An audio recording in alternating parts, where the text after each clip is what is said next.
AIS Play ความบันเทิงระดับโลกทุกที่ทุกเวลาส่งต่อความมั่นใจสู้ไปด้วยกันนะครับ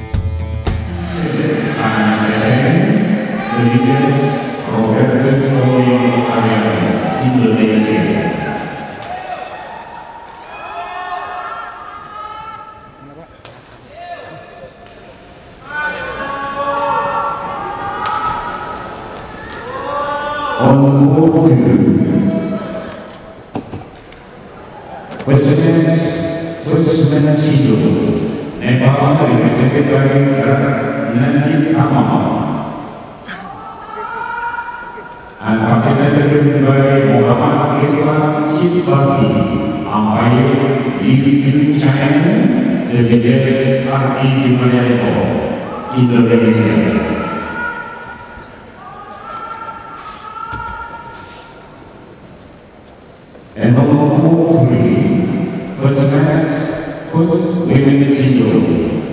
Pakistan represented by Mahmoud Shah. Chinese represented by Khan Sri. Umpire, Dinis Java, Indian, Selected, Andi Purnama, Indonesia.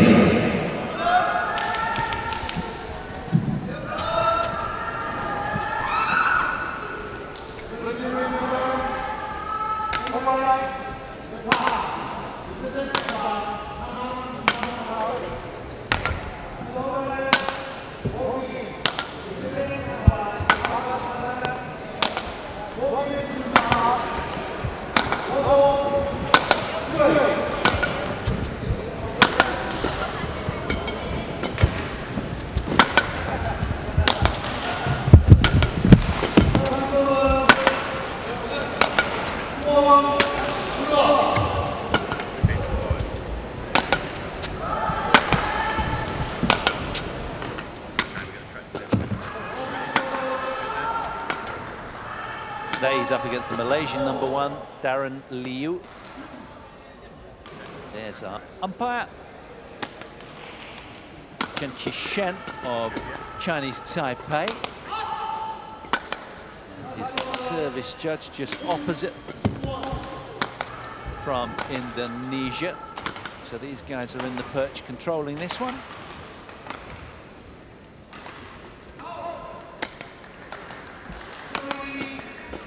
There he is, Tommy Oscariano.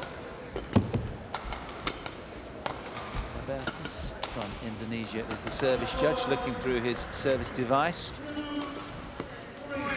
So, Kento Momota, the world #4, with his back to us here. Show Court 1 has been as high as second in the world a couple of years ago in April 2016. Ready to play. He has 39 wins and only 3 losses this season, which is absolutely outstanding. He's up against Darren Liu, as I say, a young 21-year-old from Malaysia. Most of the Malaysian team are from Kuala Lumpur. There he is. He was a bronze medalist at the Nanjing World Championships recently. Lost out to his opponent today, incidentally, in the semi-finals. So this is a repeat of the World Championship semi-finals. Welcome along to the Asian Games. If you are just joining us, you're in the company of Paul Hand and Steen Pedersen, just about to get us underway. More from us in a while. Let's get this match underway.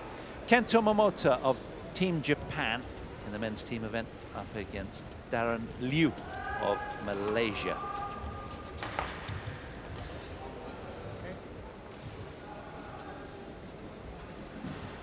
Ladies and gentlemen, on my right, Japan, represented by Kento Momota. And on my left, Malaysia, represented by Darren Liu. Japan to serve. Level. Play.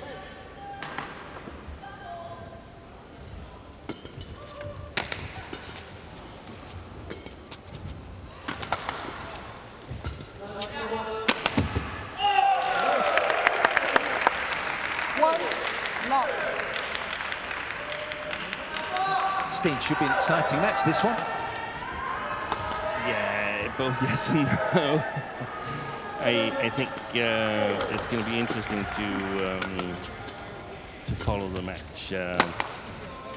As you said, it was a repeat of the semi-final of the World Championships 2 weeks ago in Nanjing, where Kento Momota won in straight games. But we also know that Darren Liu, who just fired this very precise smash here, he was a little bit injured in that match, injured himself in the quarterfinal against Momota's teammate, Hanta Tsuneyama. Eventually came through in a grueling 3-game match. So how affected was he by that in the semi-final? And where is Momota right now? Really tough mentally to sort of adjust to winning the World Championship after being suspended for over a year. Must have been an emotional peak point for him. So already now he has to gear up again for the Asian Games. Yeah, a whole different mindset in that regard, isn't it? Sort of pressing the reset button. Always a tough ask after the adulation and accolade of winning the World Championships. That is probably, well, it is definitely a career-defining moment for the young Japanese. 24 years old, the lefty. Good shot again. A cross smash from Darren Liu. Malaysian, who plays the first singles here. He's actually very late inclusion to the Malaysian team, was only included after the bronze medal at the World Championships. Of course, Lee Chong-wei is not here. He's out. He's ill. He's undergoing treatment for respiratory illness in Chinese Taipei. So Malaysia had to select an extra singles player, and at first they actually selected Jun Wei Chum, but then they had a change of mind after Darren Liu did so well in the World Championships. And as you know, Darren Liu is an independent player, not practicing with the Malaysian national team. Yeah, presumably they're very keen to get him back on board in that regard. He's had 19 wins, only 10 losses this season, Darren Liu, so a standout season for him. And he's right up at 27 in the world. The Malaysian has been as high as 10th back in March 5 years ago, 2013.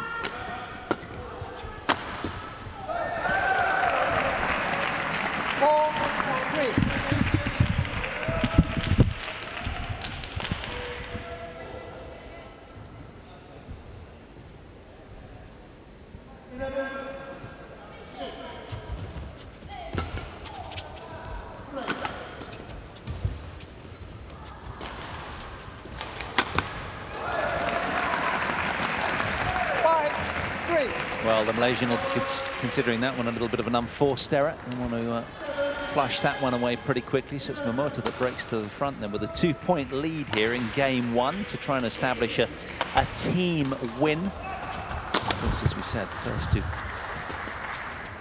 3 wins secures the overall tie win, if you will. And of course, they are in the round of 16, so vying for a quarter-final spot.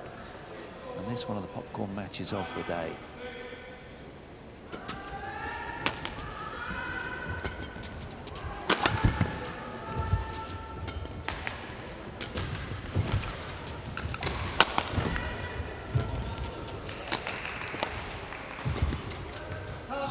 Well, that's gone wide. Slight misjudgment by the world number 4. Service over. Very tough dynamic for him coming in against a man who's in fine fettle himself. So there is no wriggle room, straight in the deep end for both of these athletes, and having to bring their best from the off, representing their respective nations.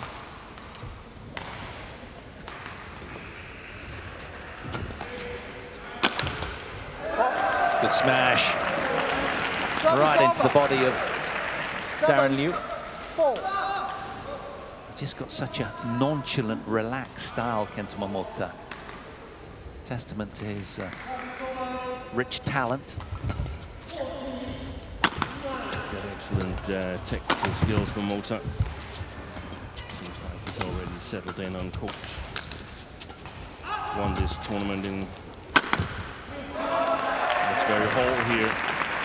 Just, 8-4. More, please. 6 weeks ago. Also won it back in 2015. So he really knows how to tackle the playing conditions here in the remodeled Historisson Iron. There's the Asian champion as well, Momota. So two men on top form going toe-to-toe here. He's done a lot of winning this year. There's no denying that. The Japanese. And of course, that gets a habit. Doesn't he look relaxed out here?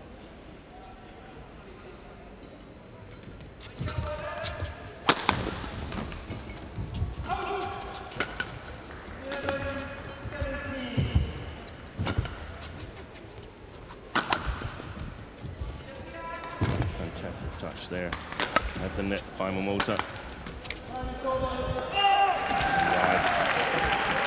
Yeah, and of course it was in Wuhan back in April when he won the Asian Championships. He beat 4 top players on the way to the title. Xu Yuqi, Chu Tian Chen, Li Chongwei, Chen Long as well. The Japanese man. But it seems like old news right now. Good shot. Fabulous. So heads to the mid-game interval then with a 7-point cushion. Looking good, the reigning world champion against Darren Liu here.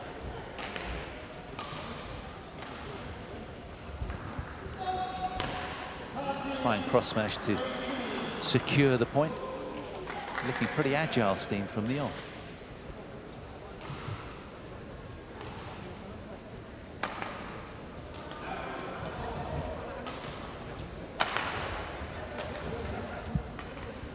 And one of the standout results was him winning the World Championships, something that no Japanese men's singles player has ever done before. 20 seconds. And he's got quite a stranglehold over the, or what was then world #1 Victor Axelsen, hasn't he? Some good wins over Victor. Yeah, I think he's only lost to him once, and that was in Europe. 8 times in 9 meetings.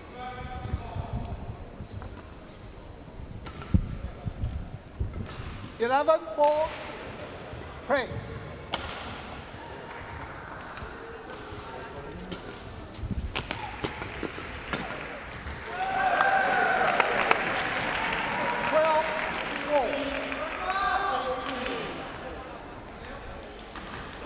Starting to feel the pressure here, Darren Liu.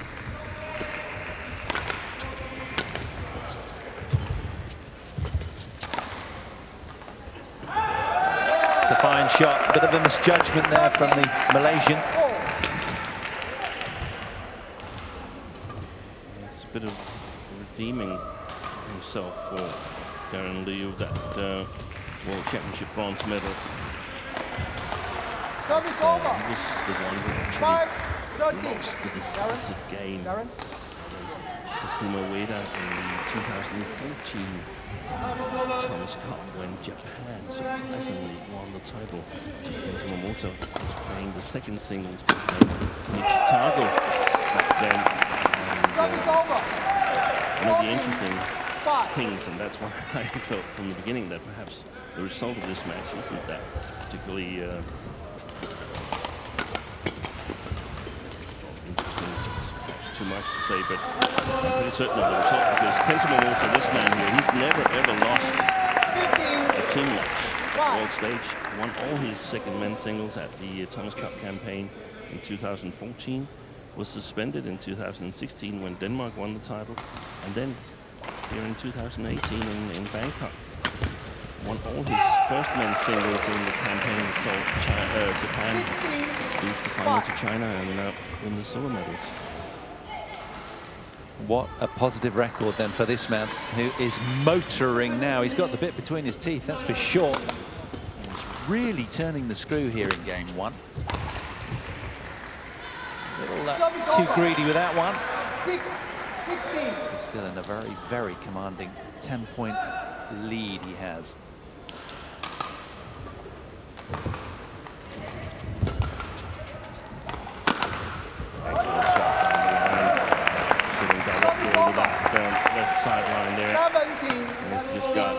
so much touch. Kento Momota down Liu, he's got the dangerous attacking shots he plays.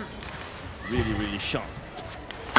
But it becomes a little bit of an all or nothing thing at the World Championships. 14 days ago, it was definitely all. But so far in this match, it's been mostly not so much. But he's not expected to win this match. That would be a bonus for Malaysia to win this match. Later on in this team match, there will be a lot of expectations on some of the Malaysians.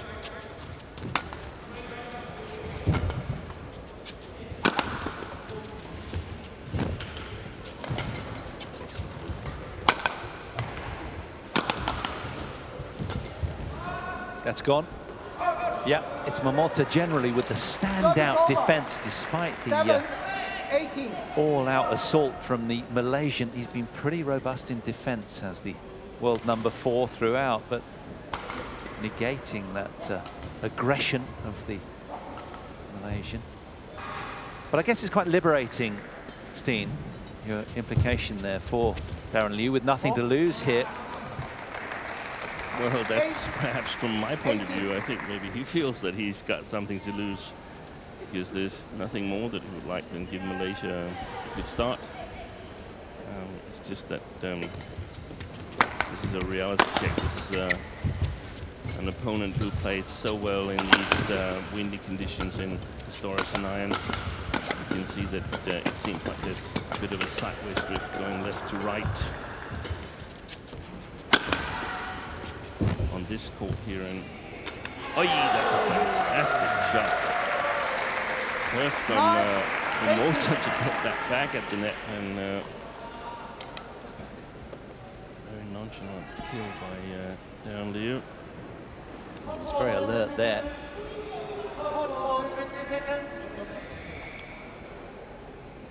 Yeah, Momota outside the picture is looking around. He couldn't really understand what it is because the lighting has changed here in the hole.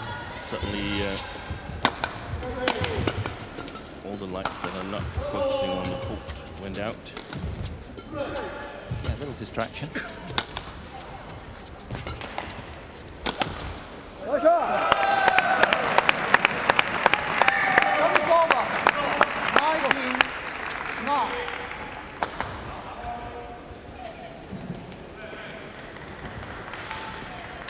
So still with the 10-point cushion then, 2 points away from the opening game now. Kento Momota of Japan.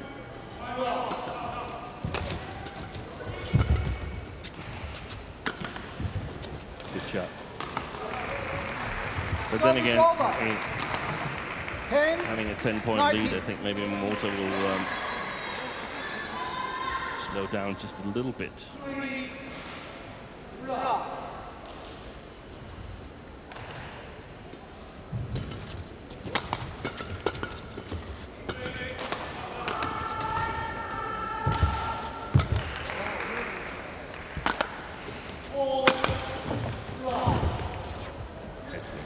Excellent play, wasn't it? Managed to continue the assault on the world number 4. Despite immaculate defense, he could do nothing about that.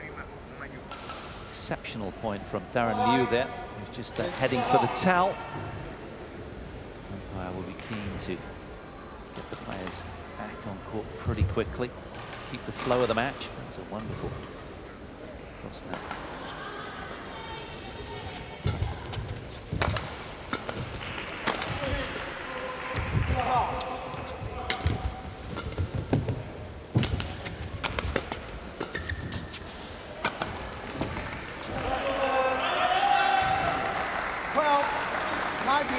Did well there, Darren Liu, because he dealt with a tough, flat, hard exchange right at his body from Momota, who scored several points in that regard, but he came off better that time than the Malaysian.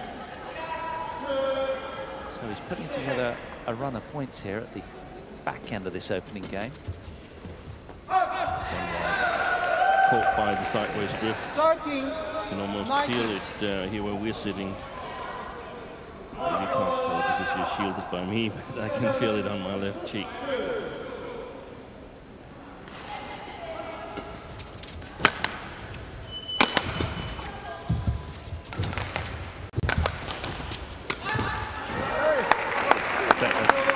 fantastic shot when it's successful, but Game point 13.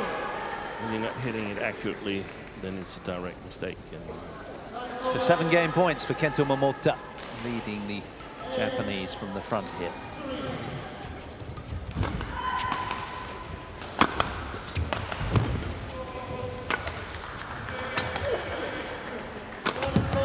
Just so deceptive with everything that he does. That's a superstar from Kento Momota of Japan. Gives his team the opening game, 21-13. It's been a compelling watch so far in this opening men's singles here.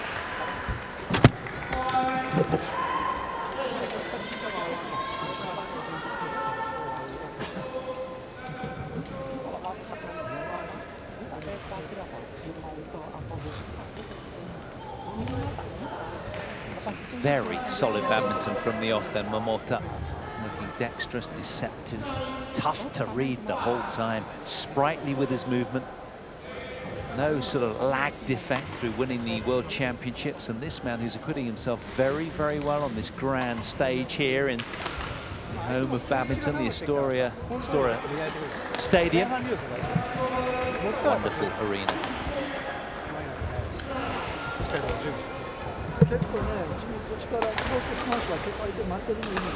Japanese head coach Park Jo-bong offering advice to Kento Momota along with the men's singles coach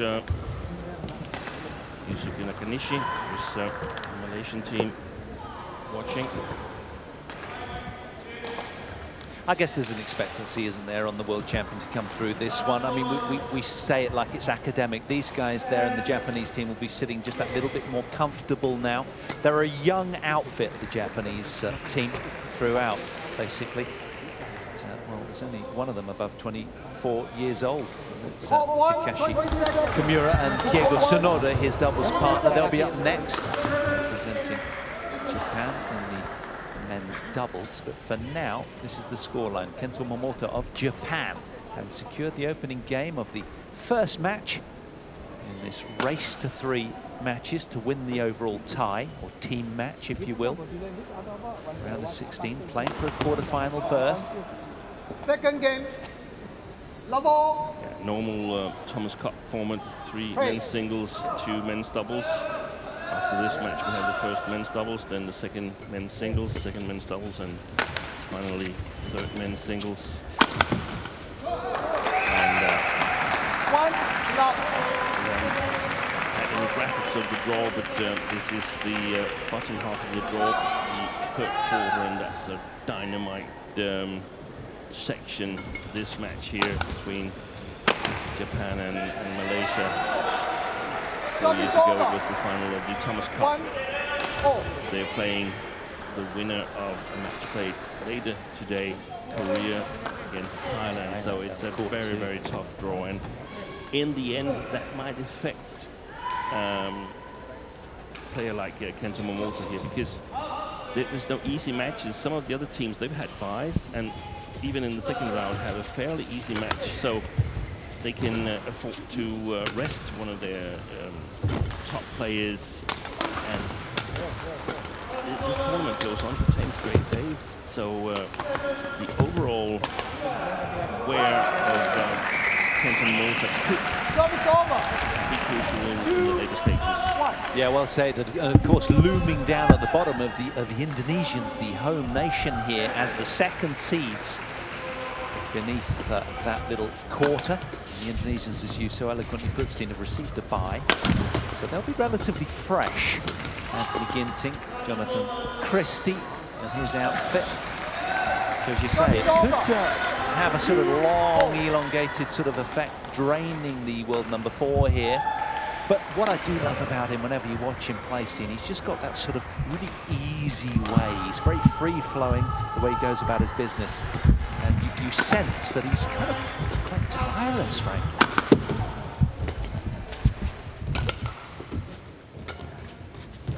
One of the things that I think is a little bit concerning, not for this match, but in the long perspective, is the strapping on his strapping on his left knee. I don't think that's more than a precaution, but there's a strapping on his right calf as well, and I actually don't think he's played up to his very best since Indonesia Open here. So I know it's a little bit of a bold statement, but I think he won the World Championship playing less than 100%. Wow. And hopefully he can ignite his best form and show us here over the next 10 days, as you said.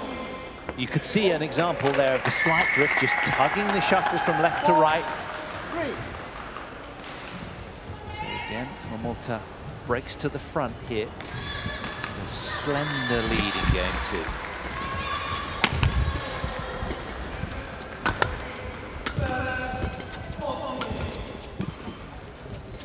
Good deception.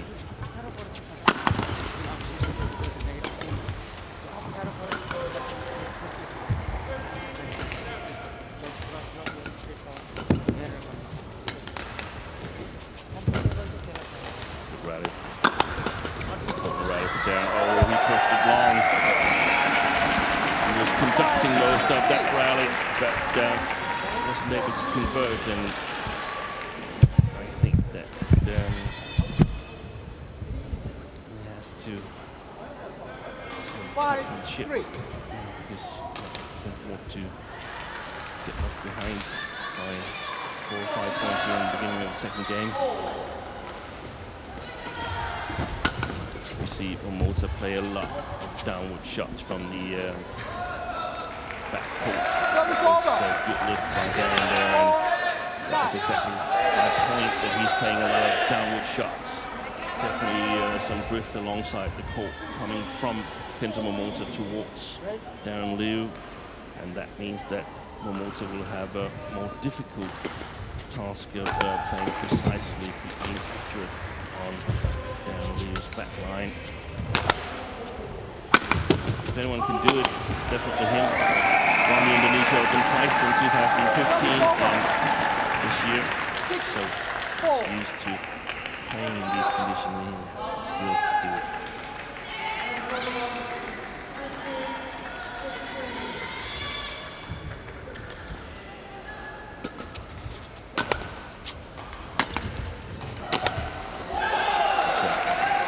And of course, Steve, this arena used for so many badminton tournaments over the years. Its maiden event was the 1961 Thomas Cup, and then of course it was used here during the 1962 Asian Games, in which Indonesia, the host nation, won. It was closed between 2016 to this year, just to its sort of renovation phase, if you will. It was rather tired. We had the world champs here in 2015, which we covered, Steen, you and I, and it was a little beaten up, wasn't it? But now it's had a sort of fresh coat of paint, and it looks really quite nice and up together, and updated in every way, shape and form. I think it's been a really good remodeling of the stadium, because it's a huge improvement, but it's been done with respect to the arena, the inside tradition here. Yeah.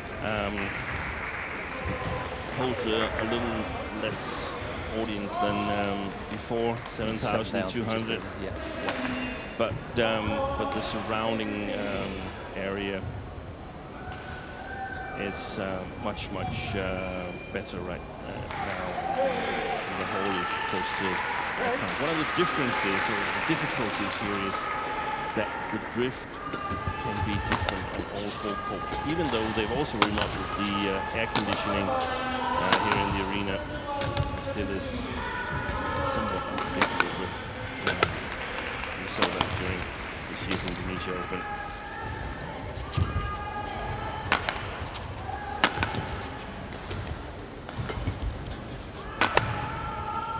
Nothing unpredictable about the way that Momota plays in here, though. He loves it, doesn't he, in this quirky venue.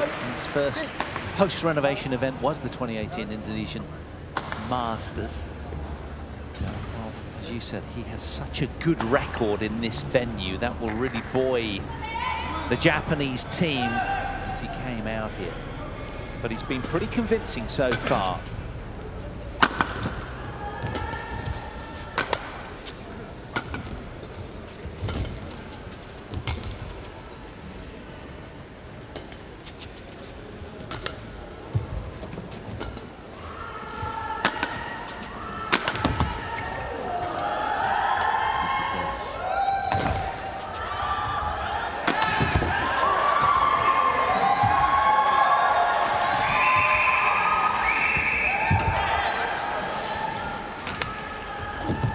That's a standout point from Kento Momota, and you have to credit Darren Liu there. He threw the kitchen sink over the net at the world #4, and everything came back. But it's a great venue, this, in that the fans, the local Indonesians, so knowledgeable, so passionate, and so vocal, Steen, as well. They like to really get engaged in these kind of rallies. Yeah, we'll see it in full effect when Indonesia is playing later tonight. The women's team is playing Hong Kong.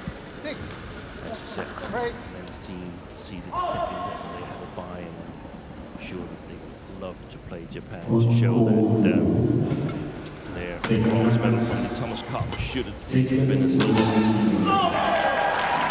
He's playing that sideways drift a little bit too much. Darren Liu, it's not helping him the way he wants to. Should be able to take a little bit in on that left sideline. Part of your own shot is pretty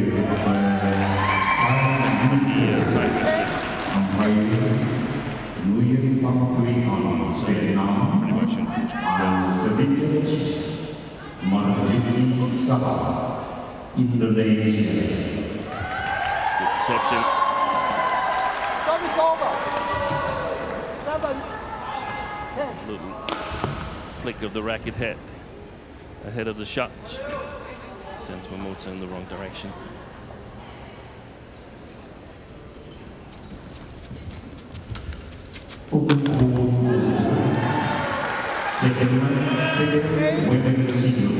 Two consecutive points then for Darren Liu.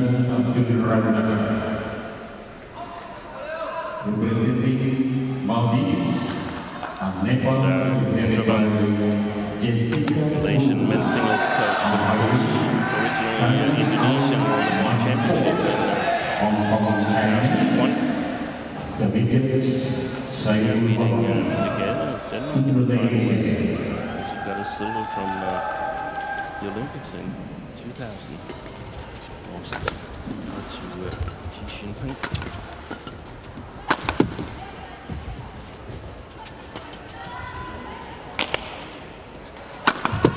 Oh, it's powerful from Momota. He heads to the turn. 11-9 ahead then, stopping the runner, points at 2 for Darren Liu there. Stamping his authority on this situation right there.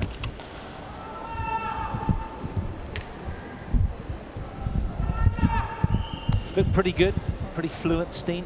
All, firing on all cylinders. You say that he's not really quite reached his best so far, but he looks to be in fine form, doesn't he? Certainly sort of veering that way, you would imagine. He's been really stable since he 20 seconds. returned from his suspension. Kento Momota. And he's just so easy, isn't he? His footwork is so impeccable. He's such a fast athlete that reads the game so quickly. He seems almost a shot ahead sometimes, doesn't he? And he's just so steady as well. It seems unbeatable the way you talk about him, Paul. He kind of is, though, right? I mean, you know, who's beaten him this year? So only 3 losses this season. Remarkable. I feel we're doing a bit of a disservice to Darren Liu here, but he's right up against it.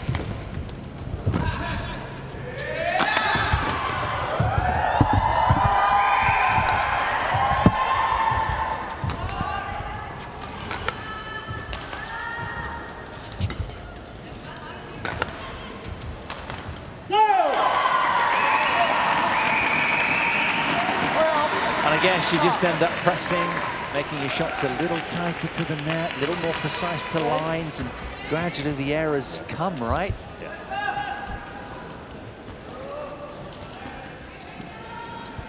Darren had a really good World Championship. Benefited, of course, a little bit that the lower part of the draw in that tournament was hit by withdrawals from second seed Lee Chong-wei and fourth seed Song Won-ho, but beat Srikanth September, 8th seed. Yeah, Jonathan Christie as well, and Kanta Sunyama. Many expected Srikanth to go far in the tournament, but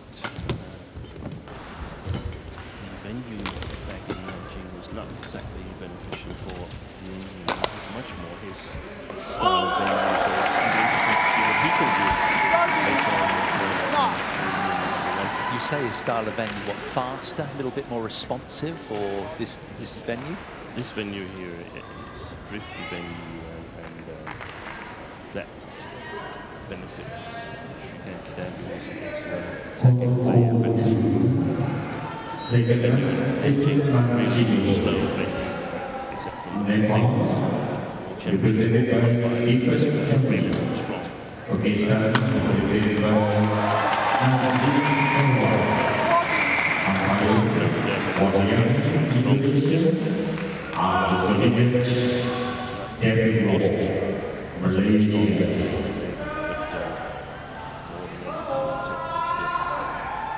Wasn't really challenged throughout the tournament. The only one who put pressure on him was Dane Antonsen, who was one game up,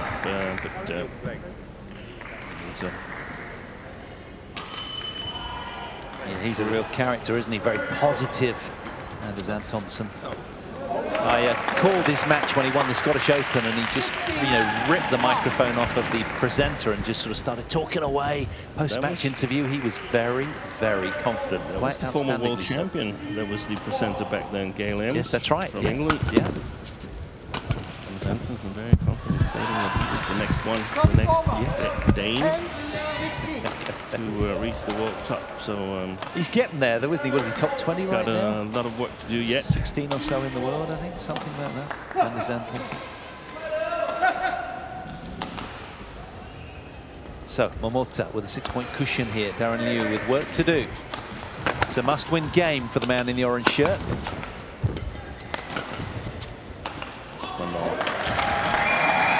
It's interesting that you can actually quite easily push it long if you play flat to the opponent's baseline, backline from his near side of the court.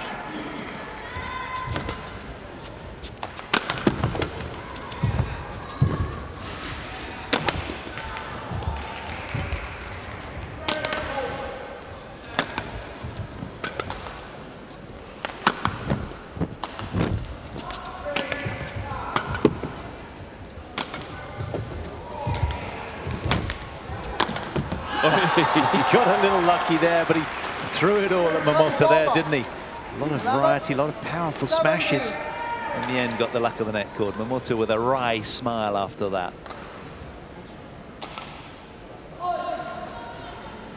Just kicking off the net the right way for Malaysian fans' perspective.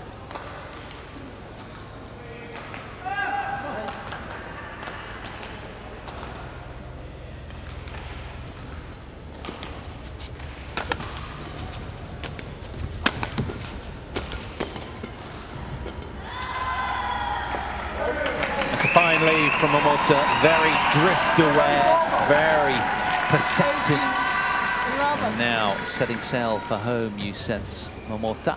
3 points away from the W and getting his team on the scoreboard here. So he just wants the court attendant on and tending to a little of the sweat that's dropped from his chin. Nice colourful brushes they've got this year. Do a fine job, these guys. It's a bit of a thankless role, really.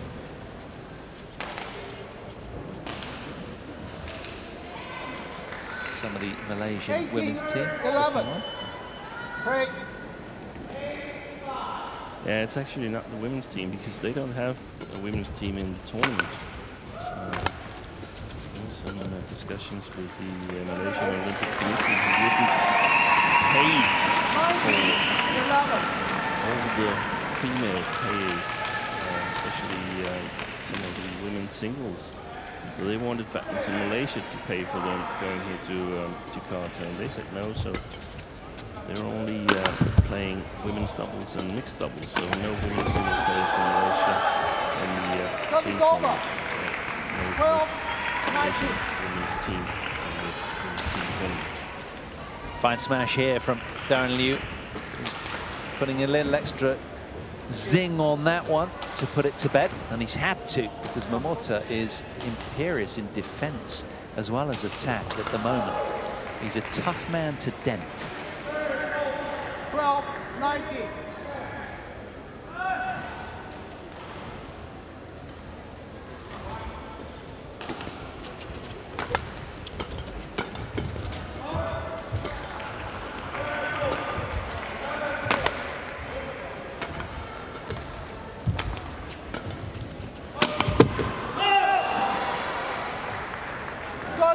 Wide. 19. But a nice match so far for Momota in terms of the overall workload that is perhaps awaiting him if Japan can come through in this match here, because it's been a quite easy match, and if you can play those matches, then you can also benefit from being even more adjusted to the playing conditions later on. Good lead from Darren Liu. He knew that was going way long, and a run of points for the Malaysian player right now, who's seemingly bringing his best when he needs it most. And Momota just wanting to get off the court pretty quickly, and as you're implying, Steen, get it done in 2 straight games. Save his resource for sterner tests.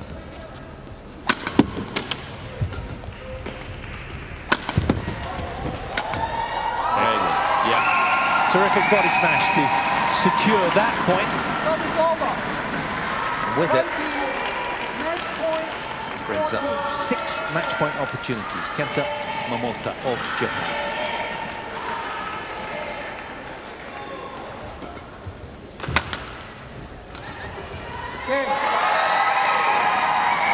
There it is then.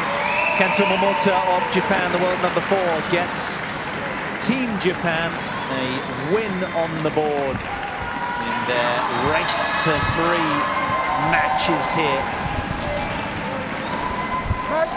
Good showing from the Malaysian Darren Liu, but it was Kenta Momota that came through. 21-13, 21-14 in fine form. It's going to be a long 10 days for him. He'll be delighted with his endeavour here, coming through in straight games against Darren Liu. And that's how the deal was secured on match point.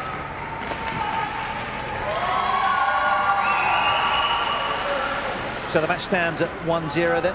Back for men's doubles very shortly.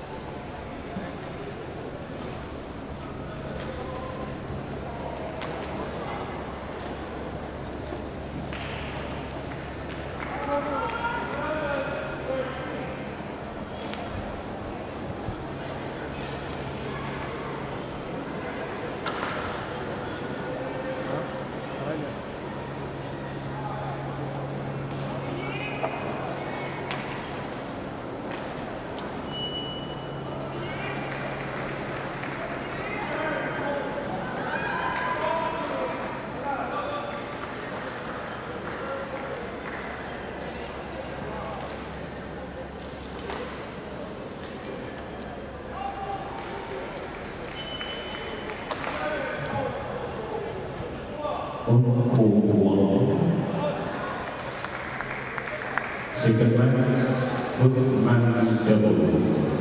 Malaysia represented by Rovisan and Tan Before. Japan represented by Takeshi Nomura and Kiku Soda. Amaru, Jitira, Tanawara, Thailand, Syria, Turkey, Rupiah, Indonesia.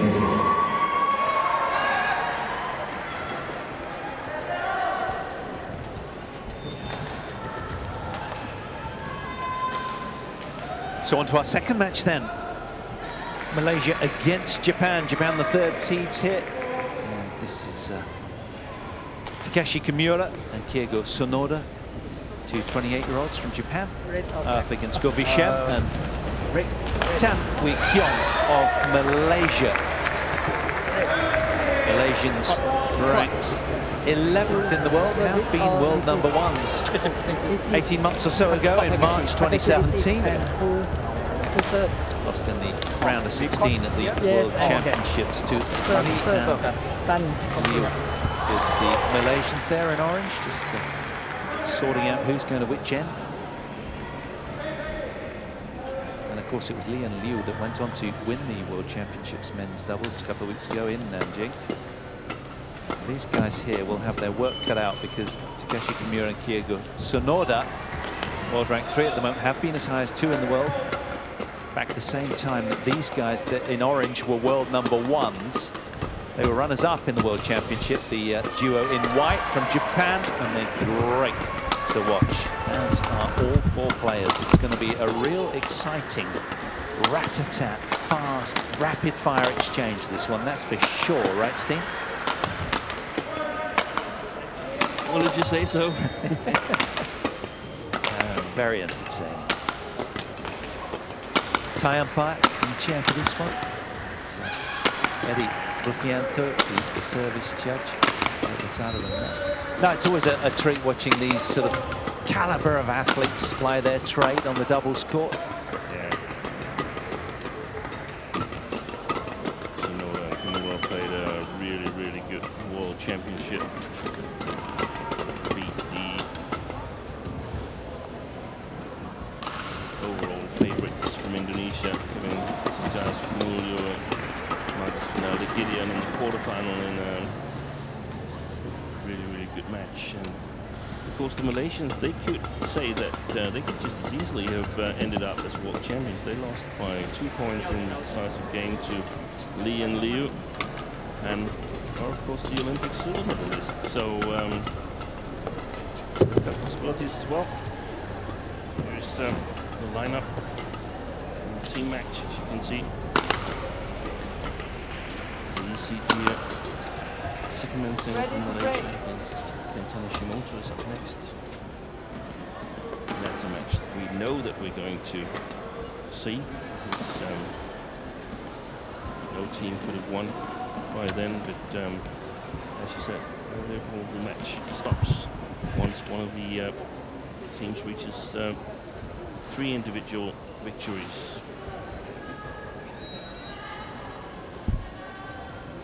Olympic silver medalists then up against the runners-up of the World Championships recently.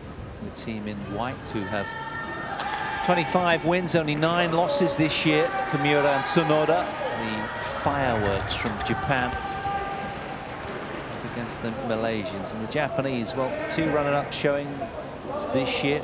Nanjing, also runners-up in the Asian Championships as well. 3 semi-finals as well for them. They've got that sort of take no prisoners style of badminton. So just building up then to match 2 here. That's doubles. Yeah, they're really informed. Represented by on the Malaysia Super 750. Then they lost in the first round here in Indonesia Open and went on to win the next tournament again, the Thailand Super 500. So play. Start of match 2.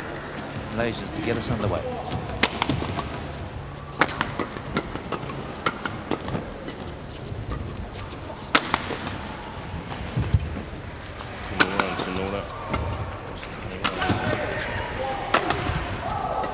An attacking fashion here. They've got a 6-3 head-to-head lead against the Malaysians. If that's the start of the match, then we're in for an absolute beauty here, Steen. I'm so excited about this. I, for one, like you, I'm sure, love these flat, hard exchanges. And, well, there is just, you know, a 1% drop-off at this level, and you're scalped, right? Look at the intensity from the off here.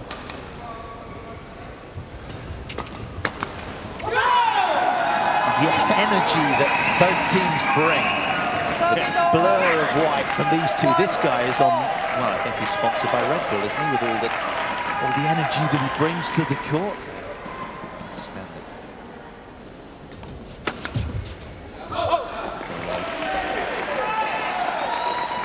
Service over. 2-1.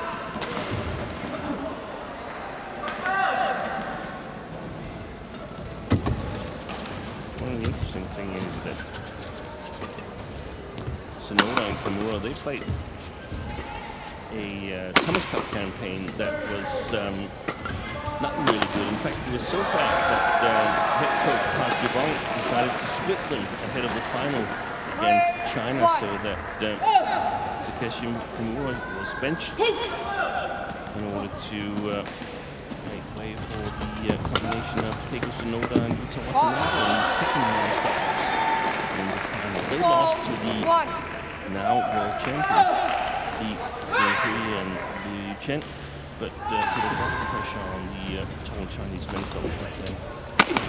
So definitely some of the comeback they've made since that Thomas Cup campaign where there was lost to Snatch Danger. I was always led to believe that this man in your picture, Takeshi Kimura, was the sort of more creative, slightly more visionary kind of player. Serving over. 2-4. But they are back together now, playing some fine badminton. A lot depends on that. And we saw here he is, Tan Wukong of Malaysia. Sometimes fluctuating in his level of play, but if he gets confidence on the front court and the flat game,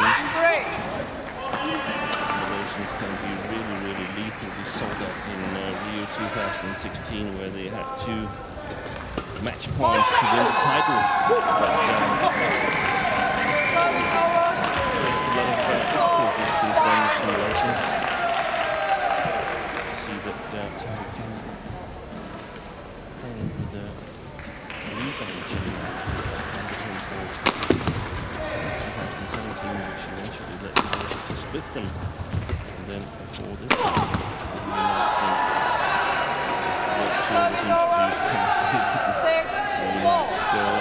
Tan here played with Yu Sin and TEU, and now second men's doubles. They wouldn't have been able to get entry into the Super 750 and Super 700s.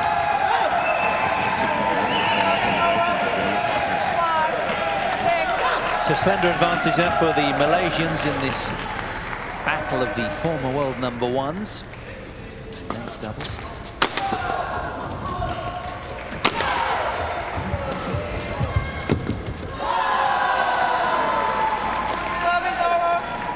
One of the things that the Malaysians are really, really good at is that they're very skilled in this fast-paced flat game as well. They seem to be, when they're playing at their best, they're a little bit better at deciding when to play a little bit slower, put it a little bit below the tape. Just expect them to put a little pressure on Keiko Sonoda. But the question is, if they can play, if they can match the Japanese in the fast pace and flat game, that's what we're going to see. 6-7.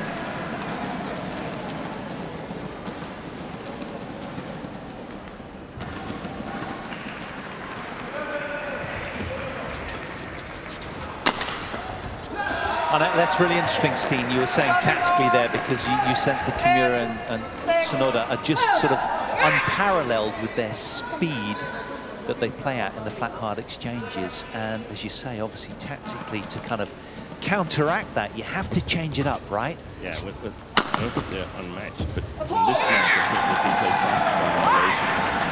The thing is, can the Malaysians play fast enough to get chances to block it, to play below tape, and create opportunities for themselves? That's the one of the keys to this match.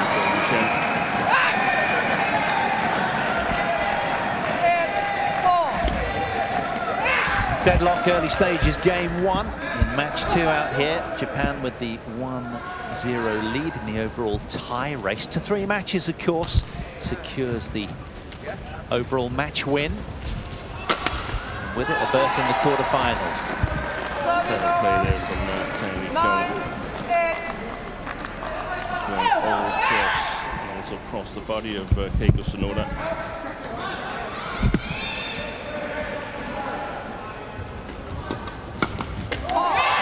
Body blow there for Tan Wee Kyong. Service over. 9-all. And offering an apology as well. Takeshi Kimura.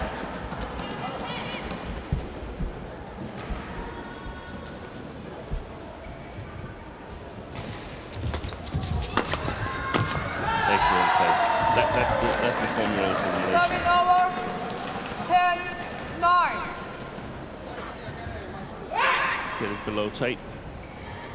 Get a good attacking opportunity and target Keiko Tsunoda. Whatever you can do, we can do better, suggests Kimura with that.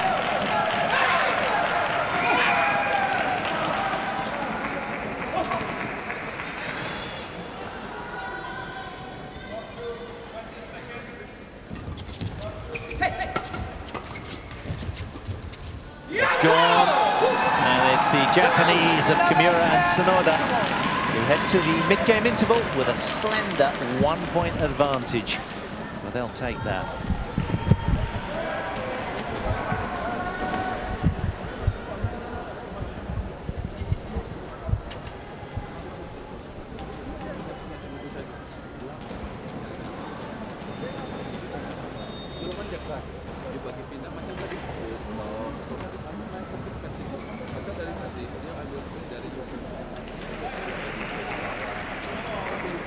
Hard 120 seconds. Hard 120 seconds. So for these two, it's the all-out pacey attack, very highly skilled. Rifling winners from the front court.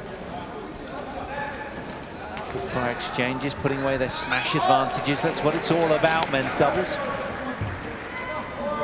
11-10. Play.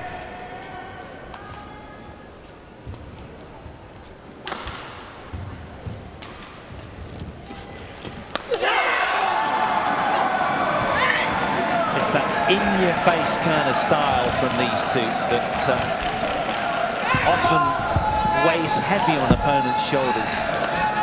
They are full of energy and intensity, always. Tsunoda particularly tireless.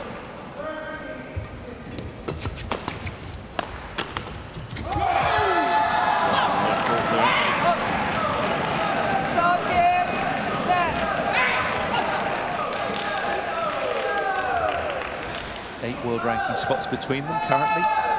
These guys are ranked 3rd in the world, their opponents at 11th.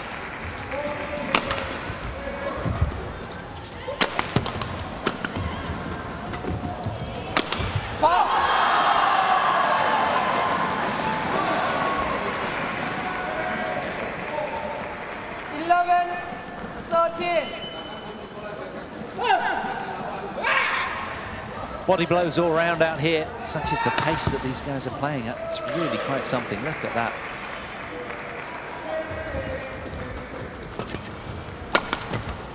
Well done. Taking the shuttle very high, very early. Really starting to ignite out here. And his Malaysian bench will be hoping that he has a very good day, as you said. His form can fluctuate quite wildly, but when he's on, he's a great watch. Yeah, they've set the Malaysian team, and they've got to win 2 men's doubles and then steal a point in the singles if they are to move on from this first round match here against the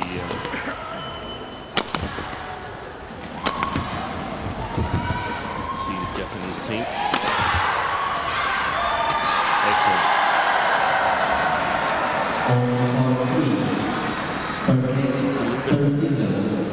Worrying for Tsunoda and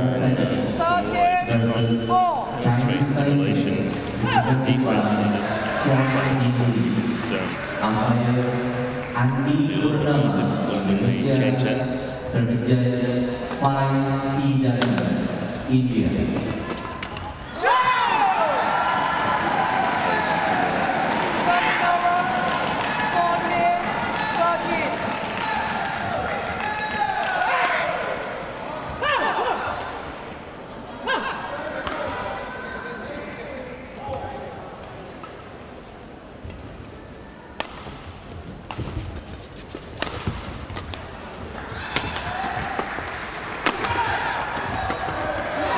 a turnaround there. Breaking away with a 2-point advantage now in this critical opening game here, Japanese.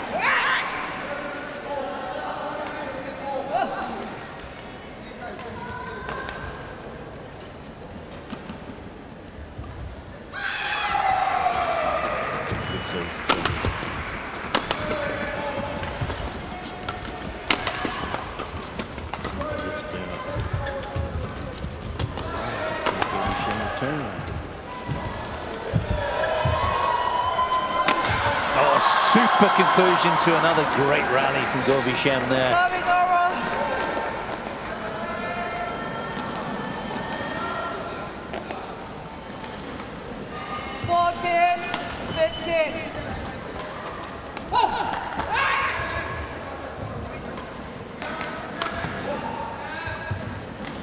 So as anticipated then, very, very tight opening men's doubles here. One in which, as Steve, you said, the Malaysians will be not banking on, but desperate to win this to get back on terms. They have to win it. Yeah, they have to win this men's doubles. Absolutely. They have no faith in Lee Sijia winning his second men's singles should the Malaysian team be 2-0 down.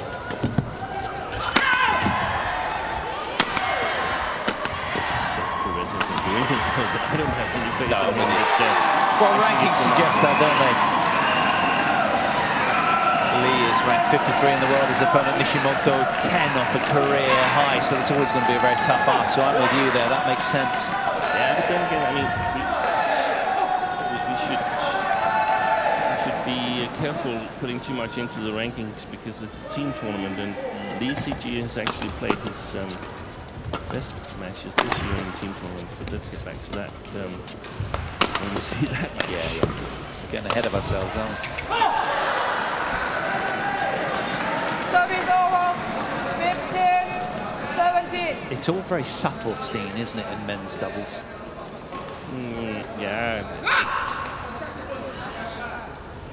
A lot about getting to play in to your own strength. And for the Malaysians, right now they're struggling a little bit in the service situation. So it's a good idea to flick Kimura. That's going right.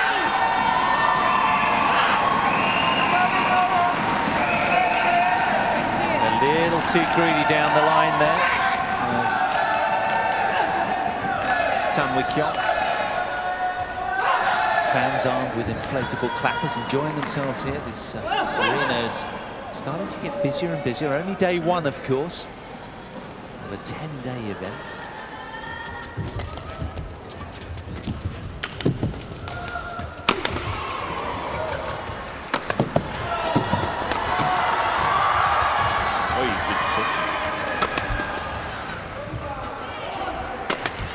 Excellent shot by Tan Wee Kyong. Reverse slice there and totally catches Takeshi Kimura wrong-footed. Yeah. If we get in a replay, notice his racket movement just in the nick of time. Here it comes. Yeah. He thought he was going to the middle. Kimura. And that takes some doing, you know, wrong-footing Kimura with his speed and early read on the game.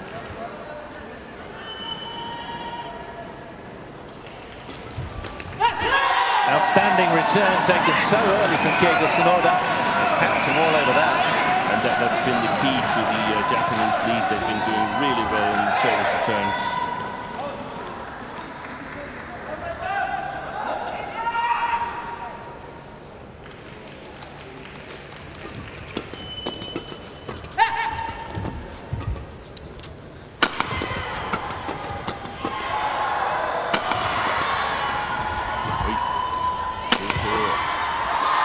Did well there to keep the advantage in the point. He was struggling, Kimura, through that point. 17-19. 2 points away from the opening game then. Sonoda and Kimura here. Just continuing with the fine form from Nanjing in the World Champs just a couple of weeks ago. Runner-up showing from the team in white, and they are insistent, although that has just spilt wrong. 18-19. Just a little too keen to press home his advantage there, spilling long over the back line, so nibbling away at the deficit, the Malaysians, understanding the gravitas of this opening game, a must-winner, frankly, for them. Denied by the Japanese. Kimura strikes the cross-court smash in timely fashion there, bringing up 2 game point opportunities for Sonoda and Kimura.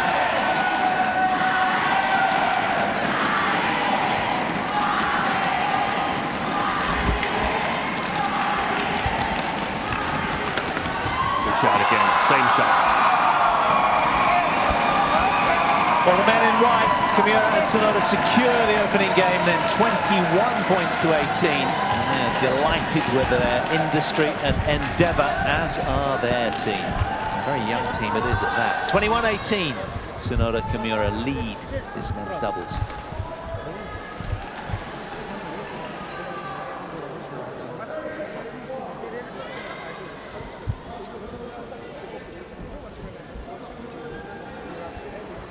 Bold and insistent from the off.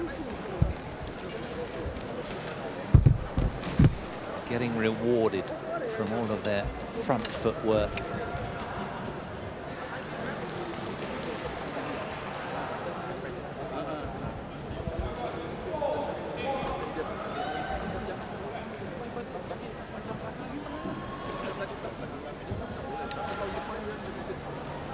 Malaysian coach Paulus is actually Indonesian. You jangan pikir mau satu kali baru mati. Ada Coach and Japanese, that's Maliki. So taking care of the coach here, Park Jubong.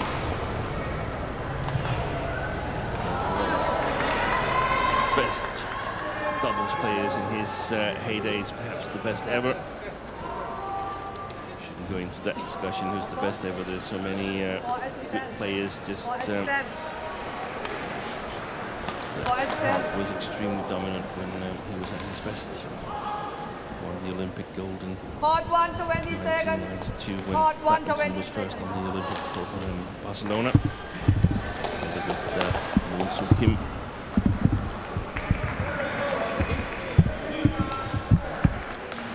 Kim Moon Soo. There's Rioni Meineke to the right. Second game. To Richard Meineke, who coaches the Indonesian mixed doubles Level. team, to Rexy Meineke, the former Olympic champion in '96, who was the head of sports for Thailand. So start of game 2 then. Keigo Sonoda to get game 2 underway with the game under their belt already, the Japanese.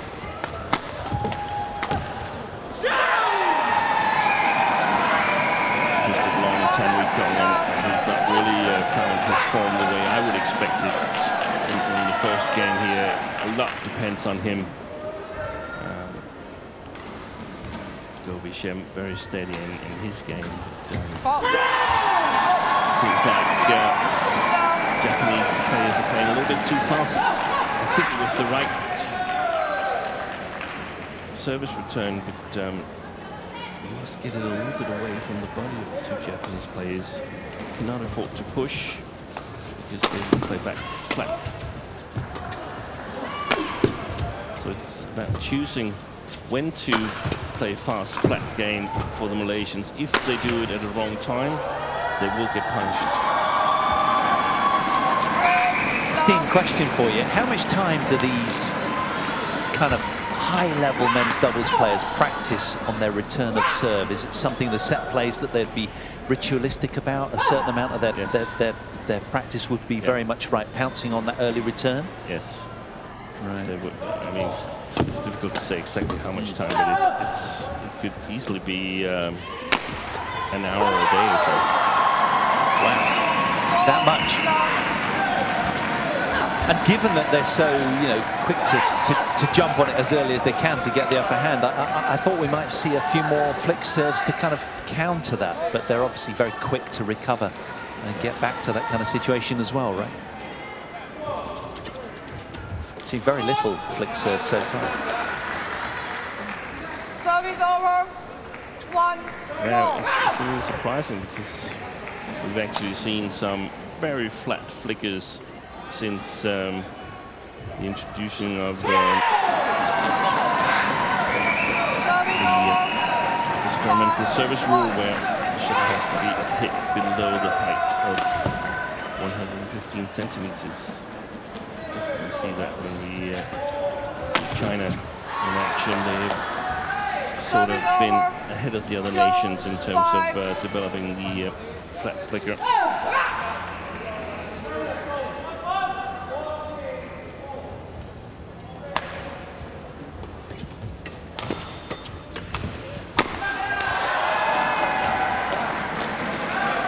Played there by going 10. Yeah, Govichem hasn't really featured that much, has he? He's been sort of a little bit, not dormant, it sort of sounds a little disrespectful, but expected more from him from the off, really. No, I don't totally agree with you there. His role is to be set up as the backcourt player, and I mean, it's difficult for him to set himself up. That's the task of Tan Wei-Kyung, and it's his role in this double. So whenever he's been set up, I feel that he's applied the pressure that you would expect from him. Certainly the tallest man on court by quite a margin.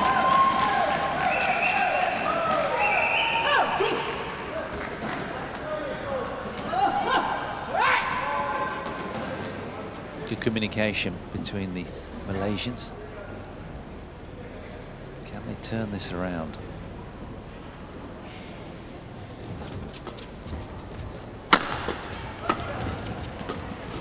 Yeah. The last push should have been a block.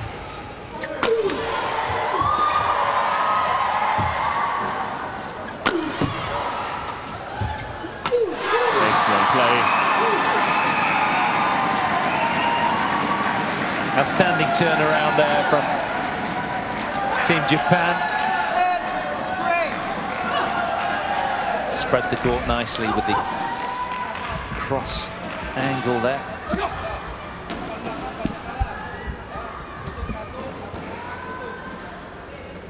So 5-point advantage for Tsunoda and Kimura now.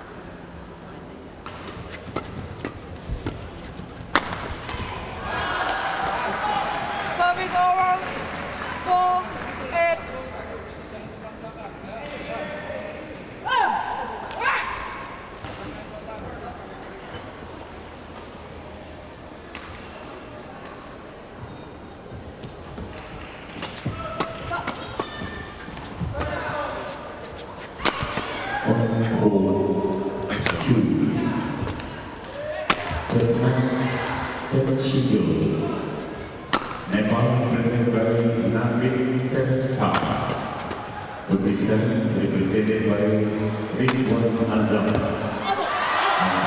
Nice overhit it.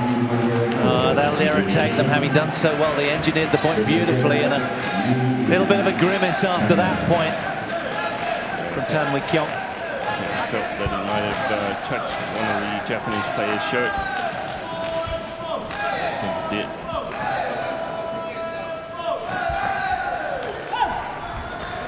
Service over. 9-4. He's got to play better, Tan Wei-Kyung, otherwise this match is gone for the Malaysians.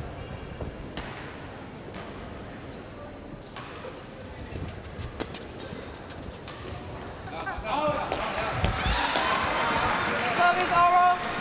5-9. Well, they're camped behind, desperately geeing them on.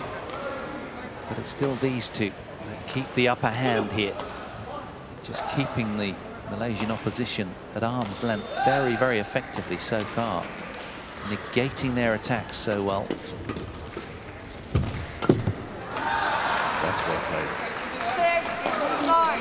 into the body below the tape.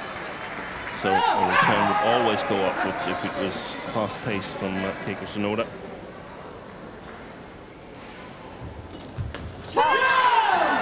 Again, quality of return from Sonoda, outstanding.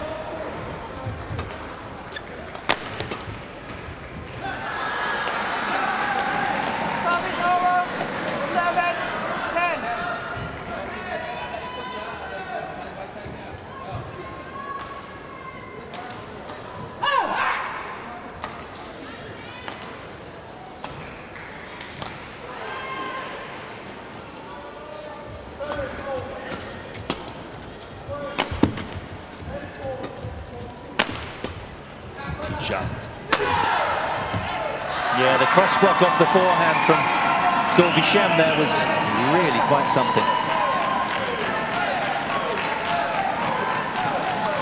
But it's the Japanese that take the 11-7 lead at the turn. Unable to quite back it up. Almost sense that the young man in the forecourt there just perhaps over-pressing a little, Steve? No, I think it was the right idea. It's just very difficult to play it accurately from a bit away from the net. Have to judge exactly how much speed you want to apply.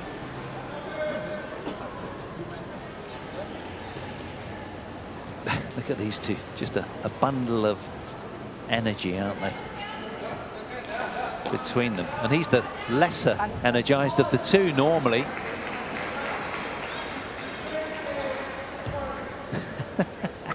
And on cue there he is, Keiko Sonoda with the double knee jump, just to let us know that he's also around. So 4-point advantage then for the Japanese here in match 2.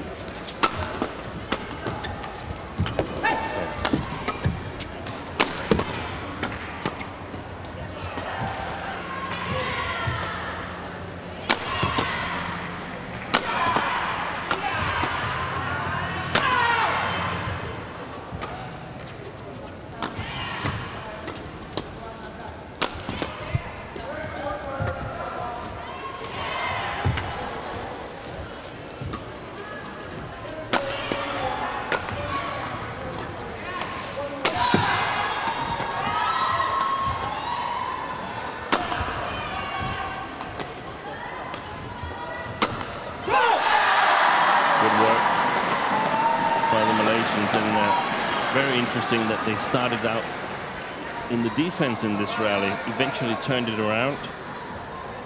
Keiko Sonoda couldn't really get himself and partner Kamura into a better position in the opening exchanges of that rally there.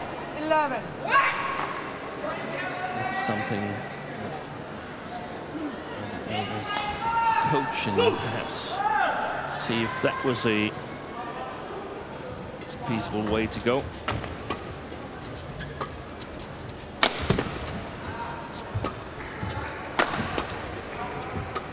Same start to the rally, but very good attack there from Sonoda.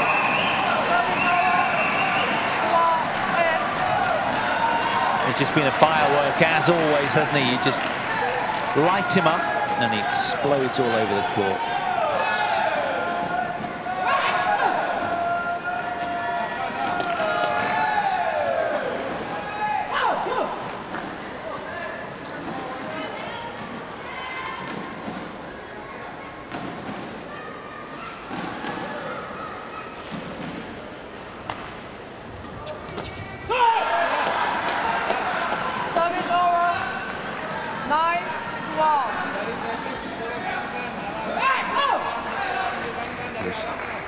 Lots of pressure on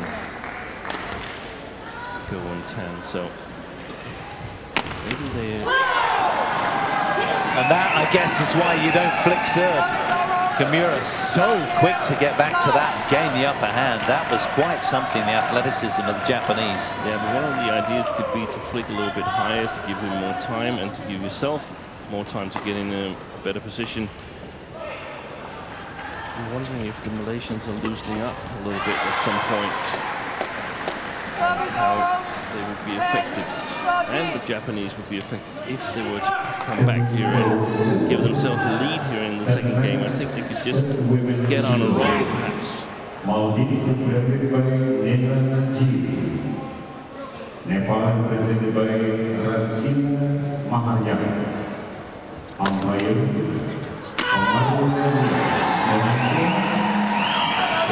Consecutive flick serves, just abused, frankly.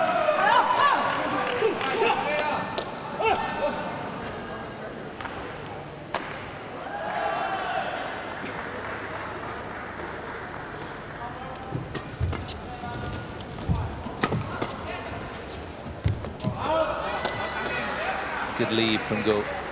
Yeah, he was about to try some trickery, but in the end decided that probably was going to go long.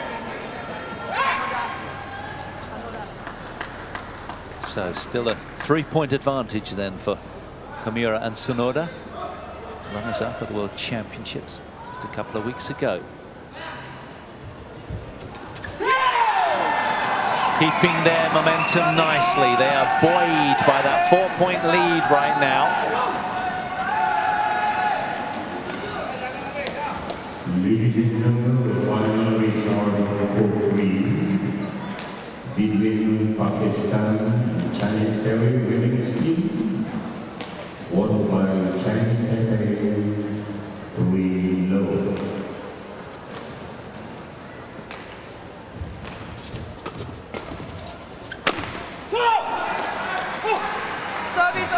Pretty destructive overhead, this fella. Really got hold of that smash.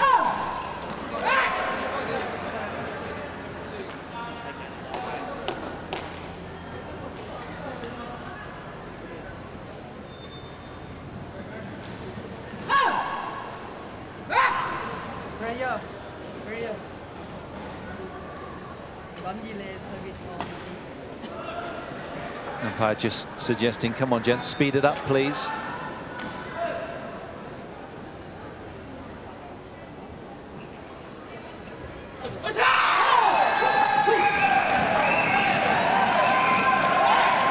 Well, some of those early Sonoda returns had put the pressure on Govishem when he was serving there, and as a consequence, he kind of spilled wide, feeling that pressure from earlier points.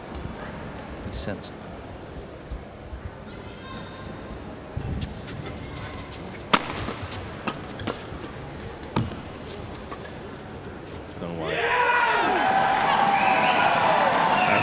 Absolutely last chance for the two players in orange and blue. Yeah, got to make something happen now, otherwise it's a lost match. That's bad. Service over.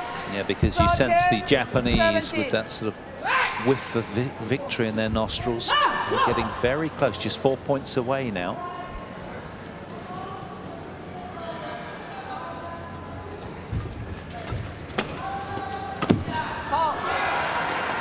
Excellent play with the flat hard drives from the men in orange.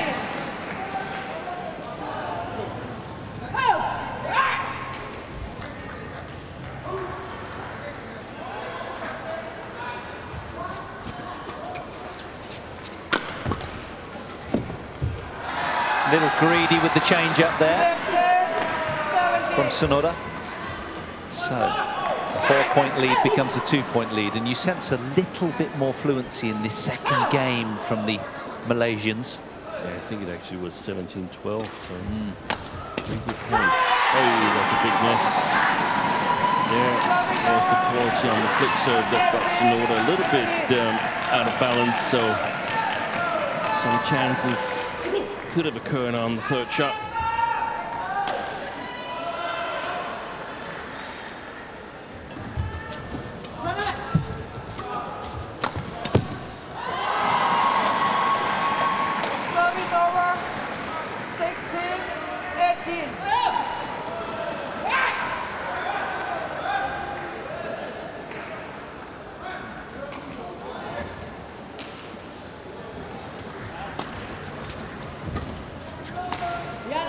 That's gone well wrong in badminton terms. And the Malaysians, you sense, were bringing their best towards the back end of this second game, but to no avail. Japanese are closing in on another W here, and what would be a heady 2-love lead in this tie.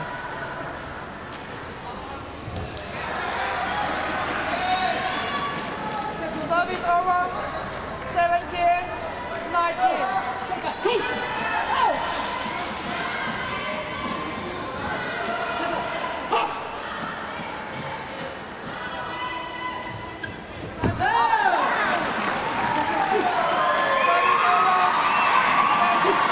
Three match points for Sonoda and Kimura here.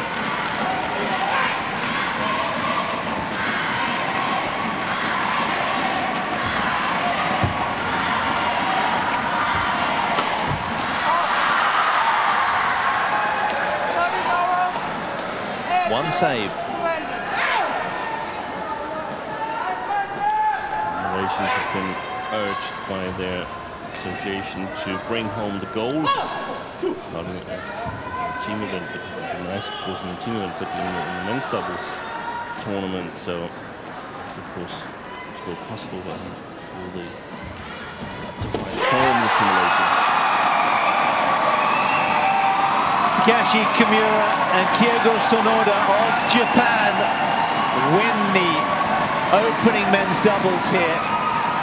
21-18, 21-18 in emphatic fashion. They salute their camp. Kento Momota is enjoying his time here in the Astoria Stadium. And, well, that's a 2-love lead in the overall match score then for Japan. They're just one match away from the overall match win here. In that race to 3 games, these men on the day just that little bit too sharp for their Malaysian opponents. Sonoda and Kimura then coming through in straight games in fine form, backing up that runner-up showing of a couple of weeks ago at the World Championships in Nanjing. Japan 2-0 up in the overall tie score.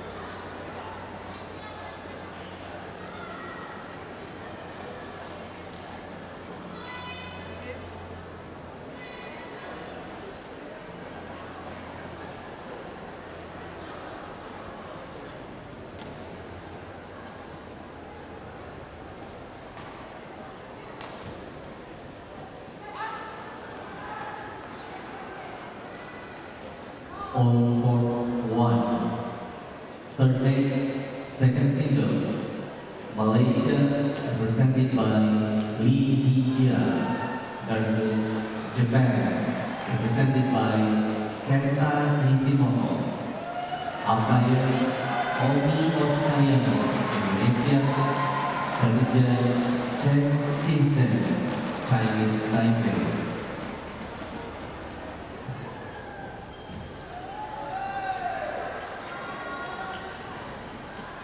So on to our third match then, featuring Kenta Nishimoto of Japan. He's taking on Lee Zijia of Malaysia in the second men's singles. Welcome along if you are just joining us. You're in the company of Paul Hand and Steen Pedersen, enjoying Japan against Malaysia in this men's team clash. Round of 16 action here, vying for a quarter-final berth from the bottom half of the draw in a very, very tight section.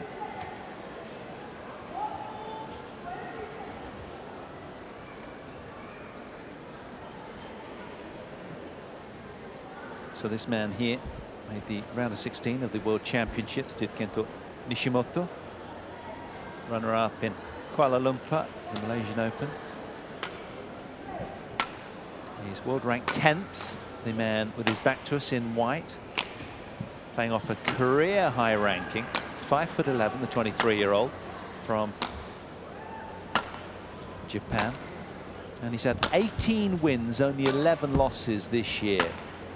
That's how the overall match score stands, with Japan yet to concede a game to the Malaysians, with a heady 2-0 lead here in this race to 3. Best of 5 encounter is the team format here. We'll be bringing you all the team action over the next, what is it, 4 days or so. Finals are on Wednesday of the team events. So just warming up then for our third match, the second men's singles.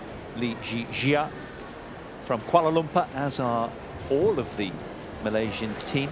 Say hello to our Indonesian umpire, Mr. Robertus, in the chair for this one. And the service judge from Chinese Taipei, Chen Shi-shen. Well, Japan will feel really pleased with their start, there's no doubting that.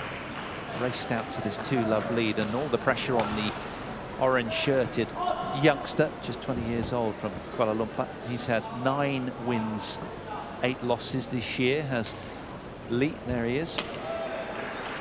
World ranked 53rd. Has been as high as 40th in the world back in June of this year. All the pressure on his young shoulders, but no better time to step up and really put yourself on the map. But he's going to have to play some fine badminton to get past this man. Ladies and gentlemen, Kenta Nishimoto. On my right, Japan, represented by Kenta Nishimoto. And on my left, Malaysia, represented by Lee Zijie. Malaysia to serve. Love all. Play. Lee Jia to get us underway from Malaysia in this third match.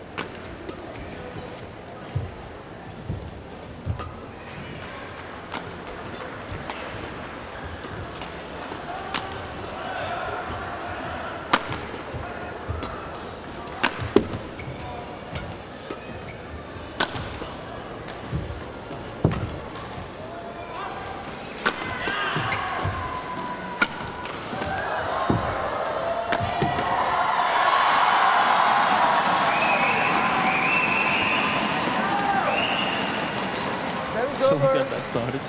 Incredible rally, wasn't it, from the off there? High-octane start from both. That was a great shot, that one, but also fantastic defense by Nishimoto. Tell you what, the future for men's Japanese badminton, Steen, very, very bright. Such a young, sprightly, happy, fun-loving team, right? Seem to be playing some fine badminton. Runs up in Thomas Cup.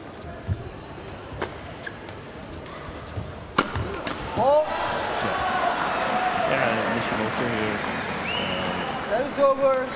started the year really well. 1-0. It's the final in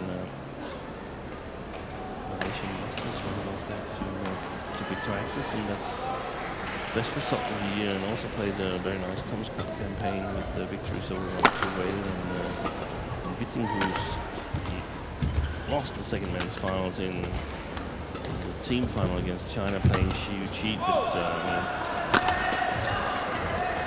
guess what happens sometimes, you lose to Xiu Qi. It's such a tight straightener. It's a little bit concerning for the Japanese team, perhaps, is that at the Indonesia Open in this venue 6 weeks ago, Nishimoto lost the first round to Hans Antonsen of Denmark, so that should give Lee Zijie a little bit of hope. There's no head-to-heads between these two players. It's the first time they've played, so much to go by in terms of predicting. Favorite, good shot there.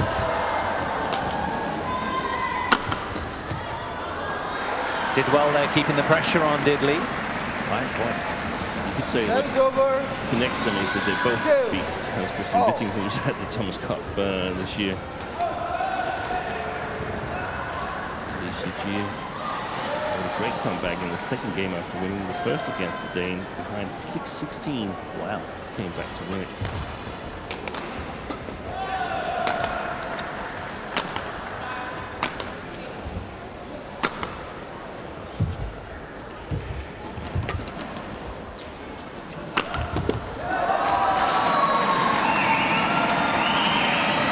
Well, this man is 3 years senior to this young 20-year-old in your picture. And, well, you know, he is far higher ranked and perhaps a little more experienced in that regard.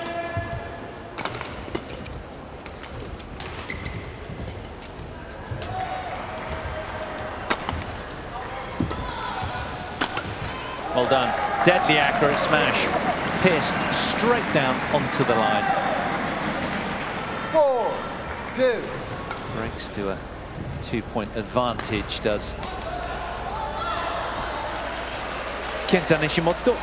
So we've got Kento Momota, Kenta Nishimoto, and Kenta Tsuneyama. He's the third singles player, but I don't know whether he'll be needed today, Steve. That's the task of Lee Si-jie. Keep his team in the tournament. It's not like Thomas Cup, there's a group stage. This is straight knockout draw. So once the team gets to 3, that's it. We don't play the 2 dead rubbers in the race to 3. If it's 2. If it is 2, yeah. Could also be 3-1. Yeah, yeah.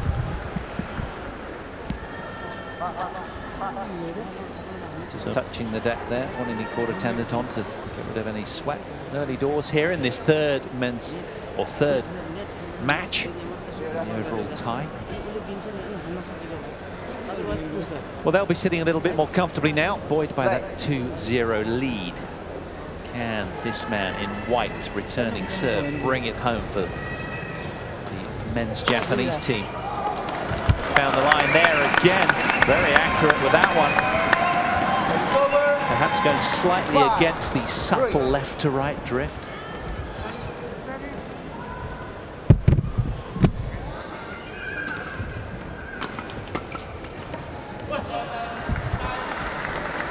Service over.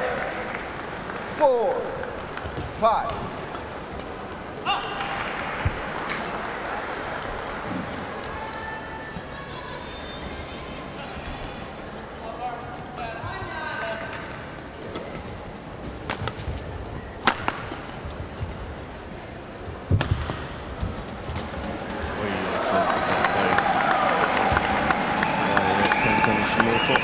Steen, you said there's no head-to-head between them. Is there anything tactically we should be looking out for here specifically, or any sort of standout features of either of them that are? Well, I think the 3 Japanese men's singles players play some of the same style. Also, of course, that's the thing right now. 7-4. The more solid player in the defense, but I think Lee Si-jie needs to get on the attack. I don't think that his defense will get up against Nishimoto in the long run. And of course, Malaysia is also the second and third round singles are also very young players. Si-jie is 20 in June. Yeah, 19. Yeah. And both medalists at the World Junior Championships. Lee Si-jie here, bronze medalist from 2016.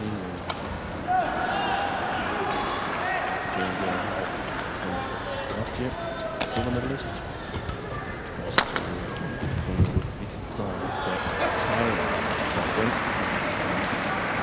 Service over. And we kind of keep on about how these guys did in Thomas Cup. Of course, we did say that Japan lost to China in the final of Thomas Cup. Well, Malaysia lost to Indonesia 1-3 in the quarterfinals, just to give you a kind of sense of perspective. 6. It's always going to be a tough ask, though, isn't it, against the Indonesians? It was one of the crucial matches was the group stage match against Denmark, where ECG gave his team a 2-1 lead because they weren't able to capitalize, and Denmark eventually went on to win it and take the seed for the group stage, and that became crucial. 8. In my opinion. Good deception there. Lee acquitting himself very, very well in this tough ask.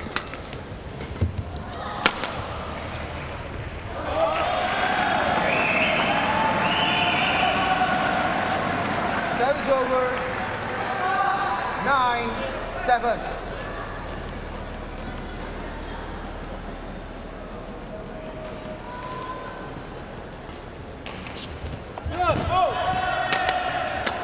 Good shot. Wow. Explosive off the backhand wing there. Thought he was in difficulty, but he didn't. 8-9. None of that. Let's see it again. Look at this.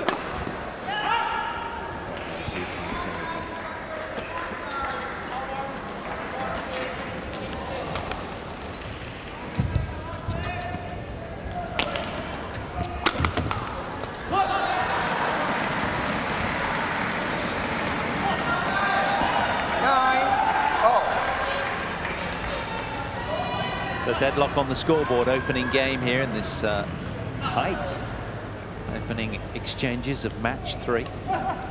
Day 1. Asian Games team match.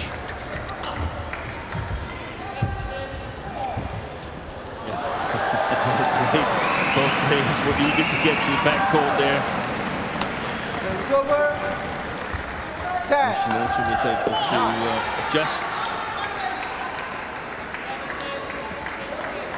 Well, Nishimoto and Tsuneyama both playing off career high rankings. This man of 10th in the world in the white, and his compatriot off a career high of 19th. Do you think that they will be buoyed by the success that their countryman in Momoto has had of late as well? They all seem to be doing so well together, don't they? So 11-9 to the mid-game interval. Sorry to intrude there, Steen. The Japanese with the lead here.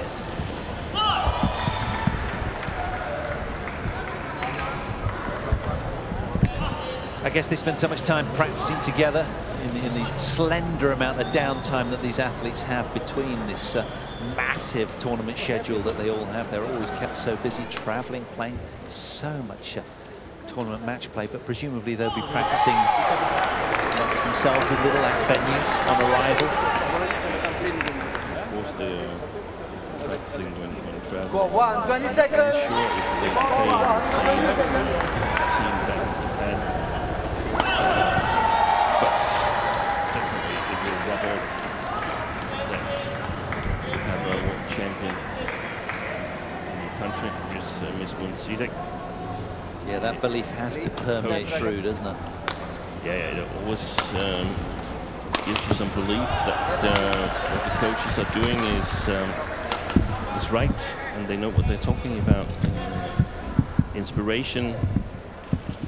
I think sometimes when they're playing, it would surprise me if Nishimoto is not getting a game once in a while, and if he can win a game over the world champion, then he can make great results himself.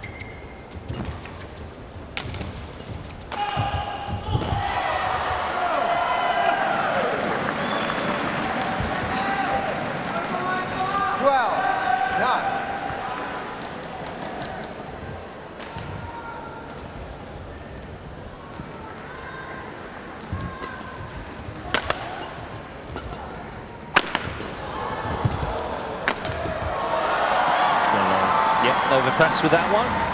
So it's over. 10, 12, lead. Do not give signal. Okay. So is it all about the defense of this man's court and trying to keep on the attack for the man in the orange shirt, Steen, and do it as precisely without being errant, I guess?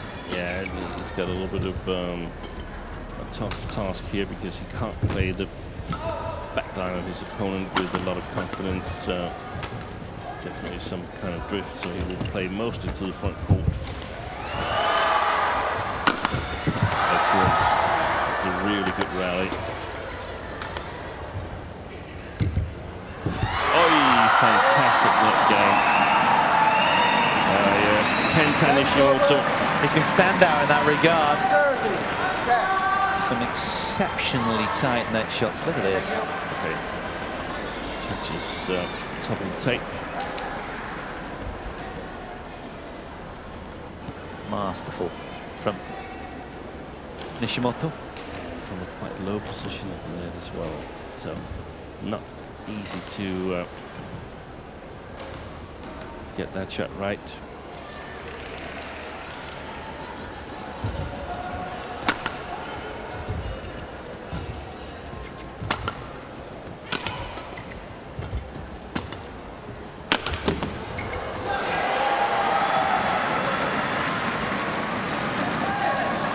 Fine cross block off the forehand.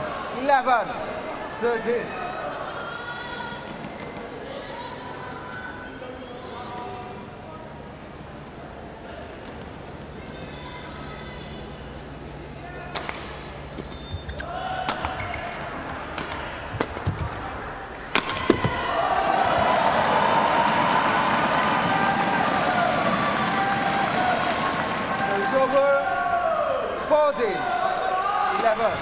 So 3-point advantage then for Kenta Nishimoto.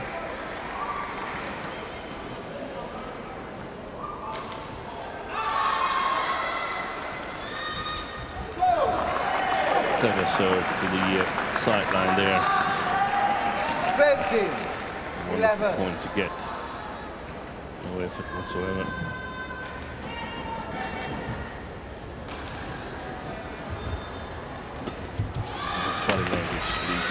Seems to be quite nervous.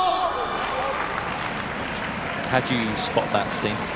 Well, the way he stands, it's just demeanor generally, is it? To get the rallies going, it gives me the impression that he's feeling quite tense. He has reason to be, because his opponent is well, just playing some exquisite badminton right now. He seems to have most of the answers, doesn't he, with his tight net? And wow, great defense of his court. There's rich variety along the attack lines as well.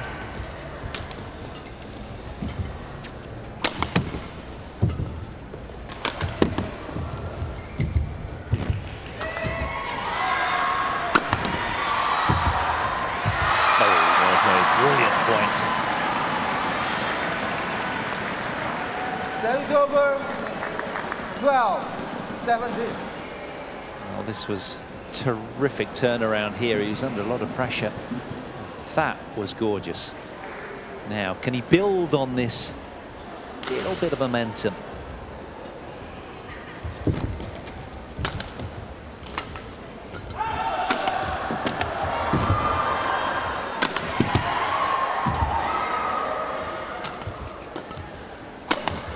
Good shot. Fantastic shot by Lee Soo-jia. Very, very little backswing on that one. And also the follow through, almost the racket doing all the job. Just as you thought this was going to be another one of these miraculous Houdini-esque turnarounds. Yeah, man in white denied by some brilliance.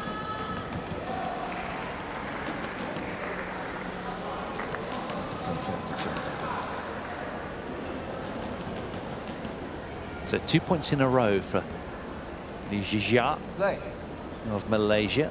Can he build and do something he's really struggled today with so far and get a run of 3 points against the 10th ranked player in the world currently?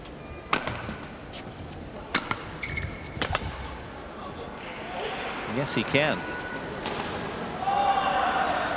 14-17.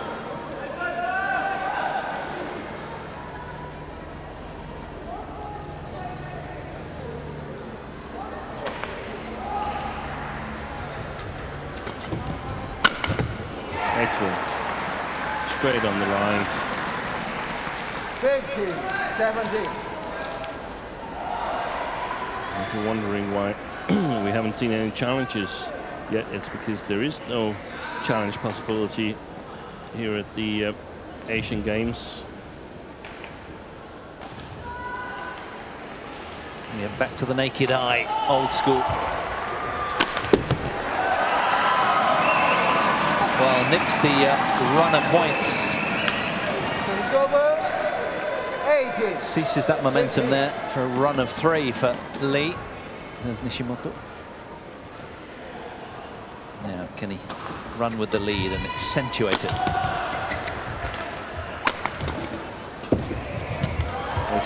Oh, he missed that one. Spread the court so beautifully, didn't he? Unable to put a lid on it in the end, though. 16, 18. One of the possibilities for Nishimoto to exploit that Lee Sijia seems to be faster forwards backwards than side to side.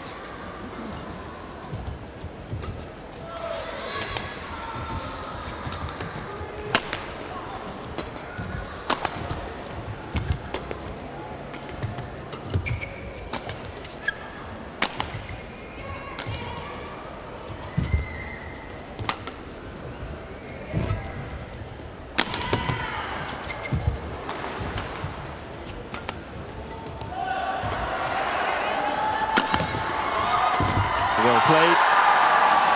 Well, he's doing very, very well, Lee Sijia. He's won 5 from the last 6 points. Really on it right now. This is encouraging for the Malaysians.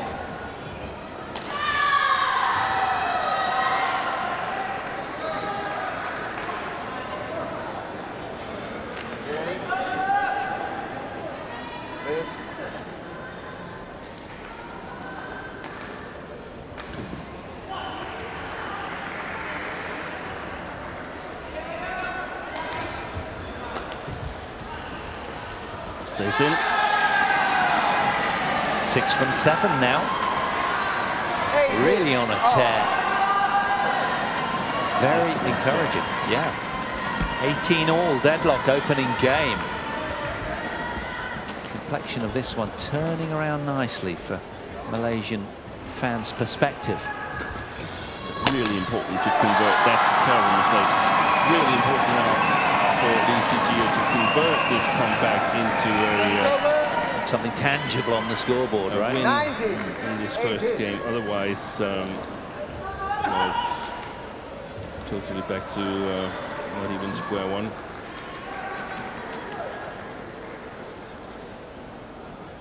And he went with the storm, Nishimoto.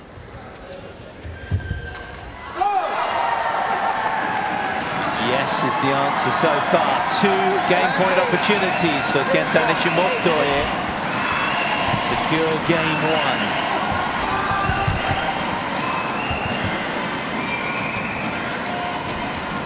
A little too greedy, the Malaysian. Nishimoto secures the opening game. 21 points to 18 and puts Japan really in the driving seat now. 2 matches to the good and 1 game to the good in match 3. They are really motoring. And that was a fine run of points from the Malaysian Lee Sijia, but unable to get anything on the scoreboard in the end. Now he has to take the positive from this situation. But he has a lot of work to do.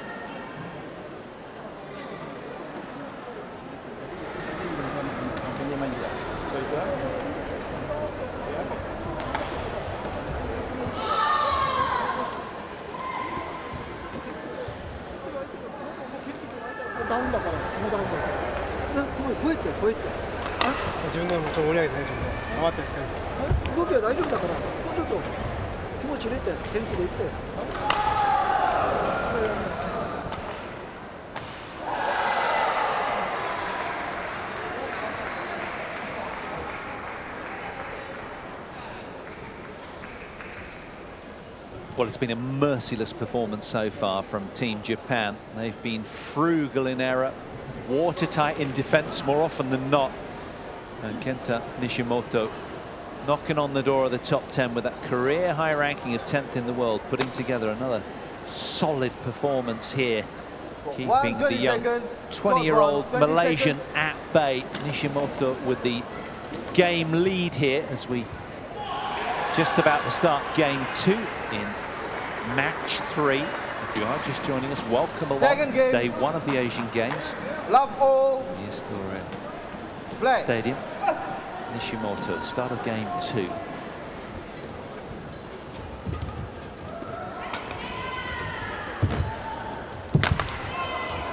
Oh, he's found it.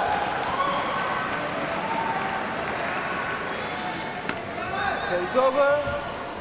1-0. Certainly plenty to admire about the young Malaysians' game. Did very, very well towards the back end of that opening game, but unable to really get to the W. But that'll bode well moving forwards, you'd imagine.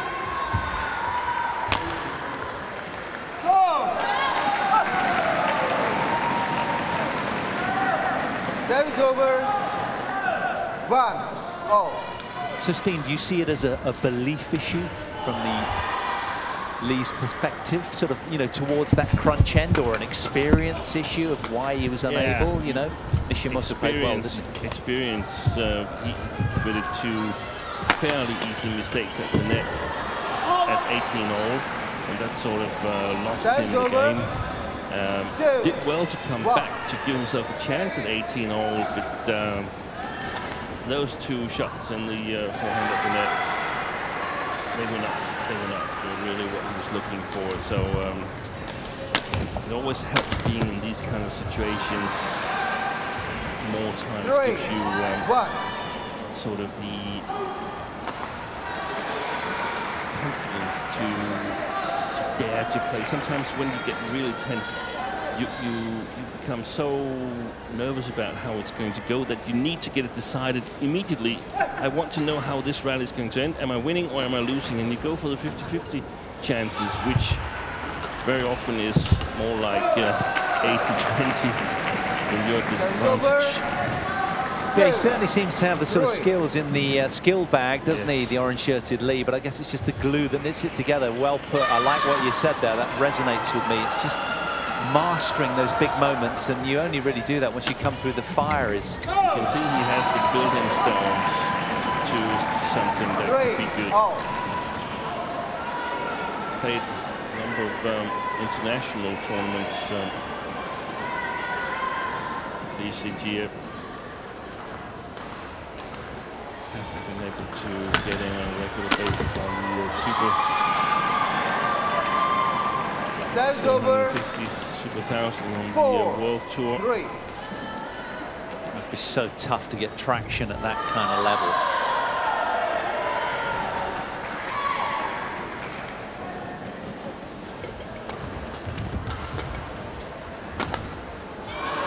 And that will help. Buoyed by the let cord, he breaks to the front in game 2 with a 2-point lead. Does Lee.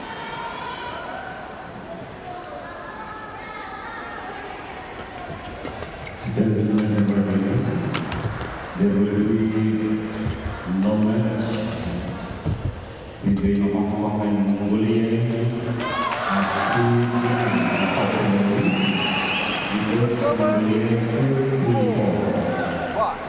Well, so far for this 23-year-old from Japan, it's been a match steeped in belief and confidence.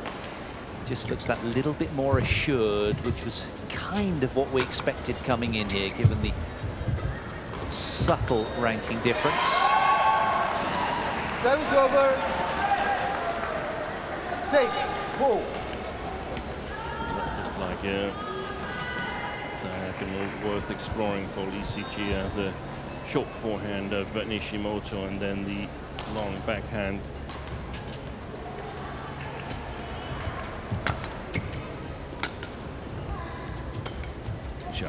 Reception. It's gone long. Very interesting. Now you can see that BCG has played some shots long. So has the drift changed a little bit, or is it just that Nishimoto is playing simply too short, so that BCGA is putting too much power in his shots? Anyway, he's got to adjust quickly. Yeah, seen a few of them now. And that was definitely a long enough shot from Nishimoto. So that's what makes it so difficult to play in this arena. That right now it seems like the drift that we talked about earlier on, which positive was coming from Nishimoto towards DCG, has changed a little bit.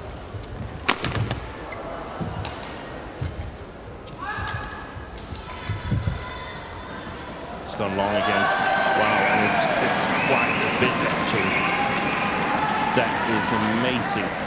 7-6. Yeah, consecutive misjudgments from the Malaysian, and suddenly the game swinging in favour of the more tactically alert, or drift alert, we should say, Nishimoto. Yeah, but he would have gotten the information from Darren Liu that he's playing up against the drift now, which is definitely not the case.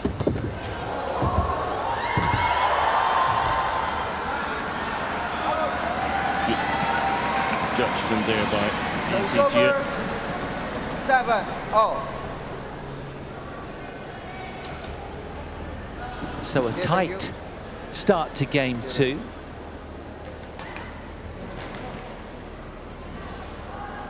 Seven all on the scoreboard.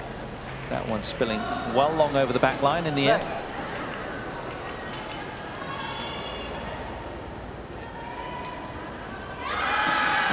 You've got to be so alert in badminton to these sort of constantly subtle changing conditions. 8-7. Can be the difference that makes the difference quite often, can't it? And this, I heard someone say, yeah, that's equal for both players. No, it's not. Different changes affect different skills. So it would be the same as saying playing tennis on hard court clay or grass is exactly the same for both players. Yes, it is the same, but different skills prevail in different circumstances. 9-7. And the experience, presumably, about dealing with this kind of arena. Perhaps the white-shirted athlete has been in this kind of situation a little more, 3 years senior.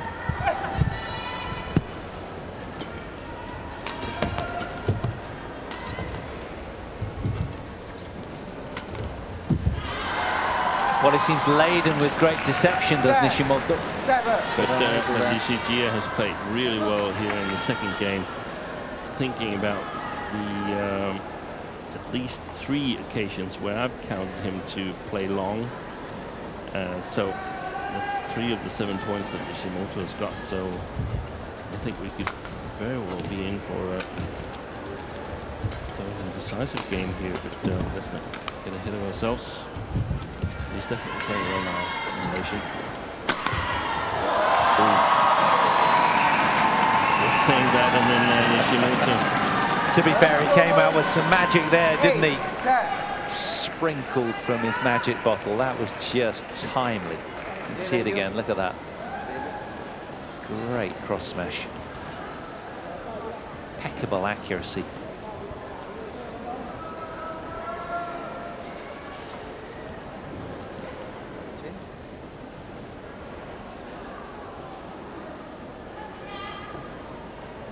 So the Malaysian youngster doing very, very well to hang on to a slender 2-point lead here. He'd be desperate to haul himself to the turn with the lead. Put some sort of pressure on Nishimoto.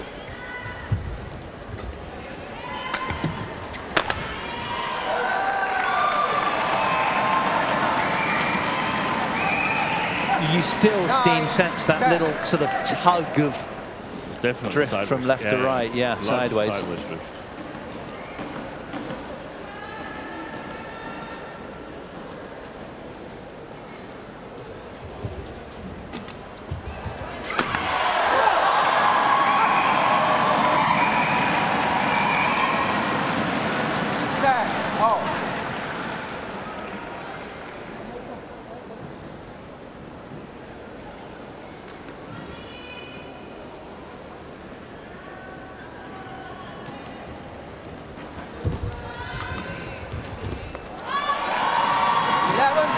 Tonight again, it's Nishimoto that prevails as we head to the turn. Mid-game interval, 11-10, Japanese man. putting more pressure on the Malaysian shoulders.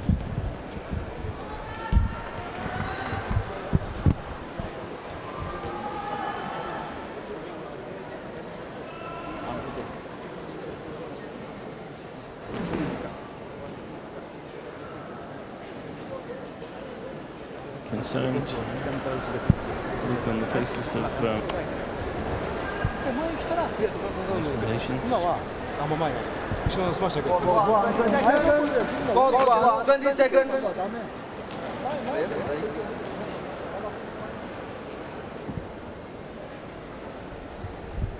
Well, his demeanour has looked just that little bit more assured, hasn't it? The man in white up against this standout young athlete in Lee, who's put together several good runs of point, but he needs something tangible on the scoreboard.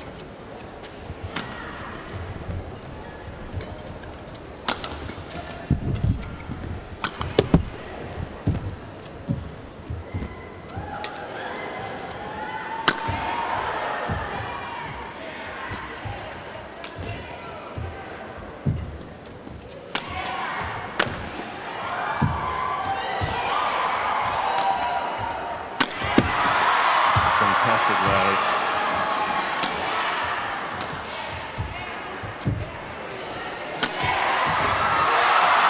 Excellent rally by the two players. Nishimoto controlling, but he did a real good job of following suit, Lee Si-jie. It's so important in this hold to stay patient in the attack. Never, ever get out of balance. If you get out of balance here, you have a tough task of controlling the shots. He was insistent there. The Japanese #2 and singles player. In that standout rally, that little mini battle, he came out on top. And that may prove all important. 2-point lead, 12-10. Good shot. Oh, that's a fantastic counter. He can't quite believe it, can he, Lee? He stood sort of almost grounded to the court as if to say, what happened there? I thought I had the upper hand. Wrenched away by Nishimoto. And perhaps commentators jinx. He hasn't won a point since I suggested that we were perhaps having a decider here. I was back at 10-7, so 6 straight points for Kenta Nishimoto.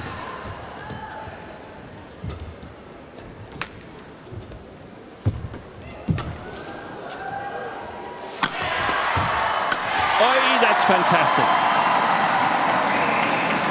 His body was almost with the back to the net when he made that last winning shot. Kenta Nishimoto. Very, very awkward position. Made that look academic, didn't he? Given that body position, contorting his elastic athleticism to smash that away. So 4-point lead for the higher ranked athlete, who's upset with himself missing out there. 11-14. Knows how important it is just to keep this young talent from Malaysia under wraps.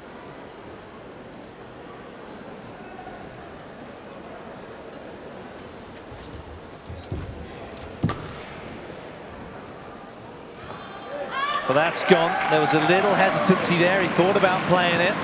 Service over. But, did the right thing in the end. 15-11.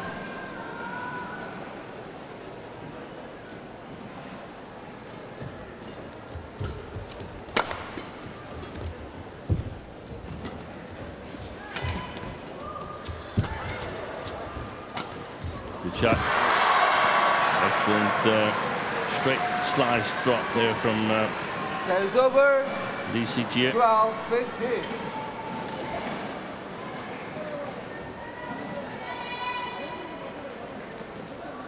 Okay, thank you.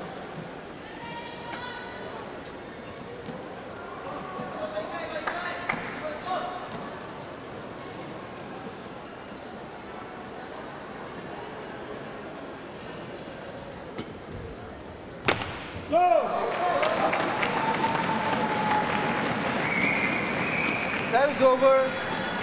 16-12. Well,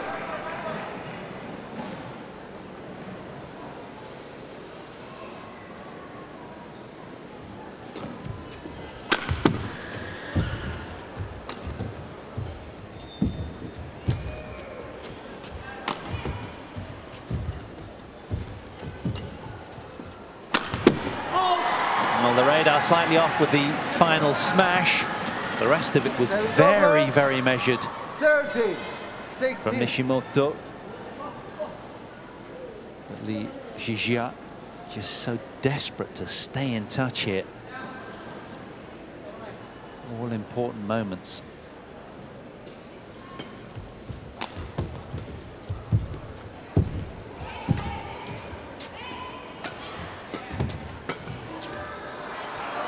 Great deception from Lee. 14-16.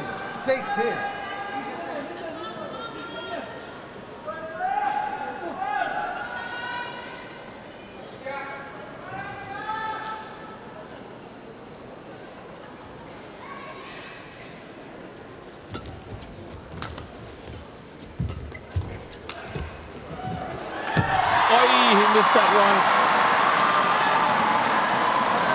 Fantastic shot by Nishimoto, and Lee's just crawling to get it over, but an extraordinary miss on the last one. I wonder if that was the sideways drift.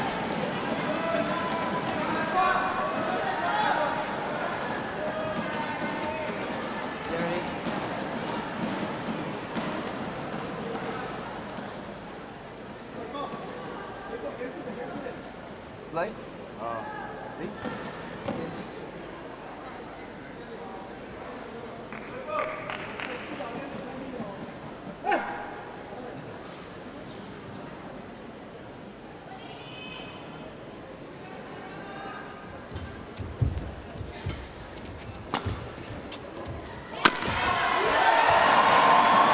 Excellent smash from Service over.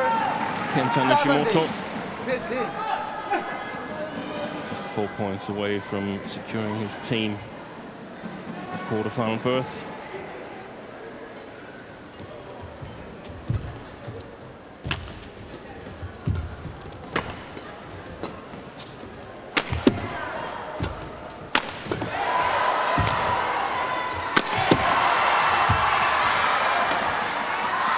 Oh, it stayed in.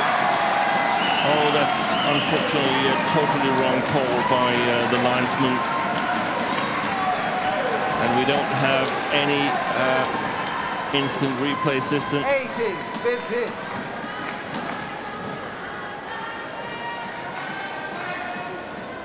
There've been some terrific rallies, plenty to admire about this match. But can the Japanese deny Team Malaysia any semblance of a game today? It's been a menacing performance from them throughout. Yeah, I can't say they've been close, Malaysia, so far, can you? It's been, you know, they've been really managed very, very well by the third seeds. Of course, I mean, when you have the world champion in first singles and the vice champion in men's doubles in first men's doubles, then tough task. Very much.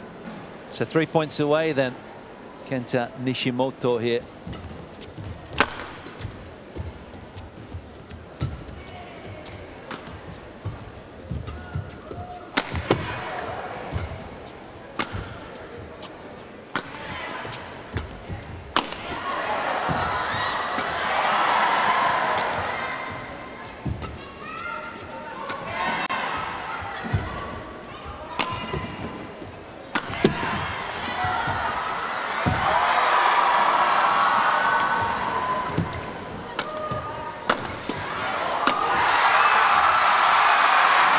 Another mesmeric rally from both.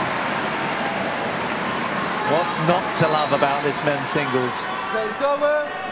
Great accuracy, athleticism, it's all out here. Okay, thank you.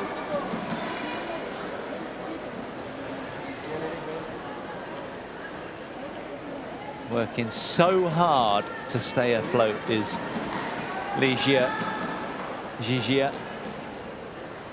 And he's really had his work cut out today against this man on court in the white shirt, who's just such a tough competitor.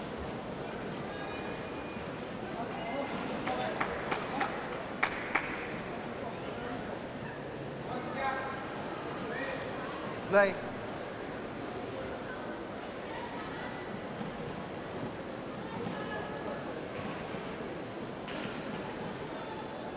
Must-win game for Malaysia, this one.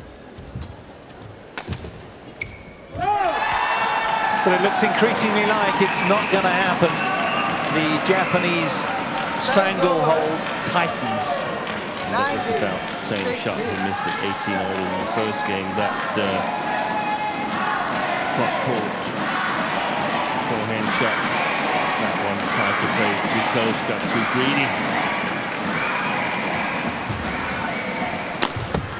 Shot. Service over. 70. He's lacking stability, Lee Gijia, but he's definitely got the high notes to challenge the stronger players.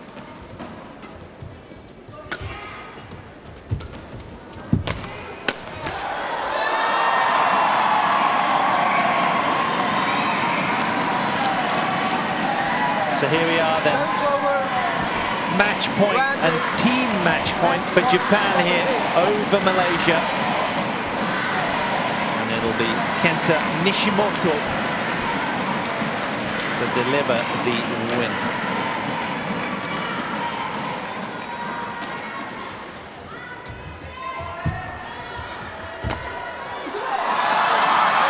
There it is.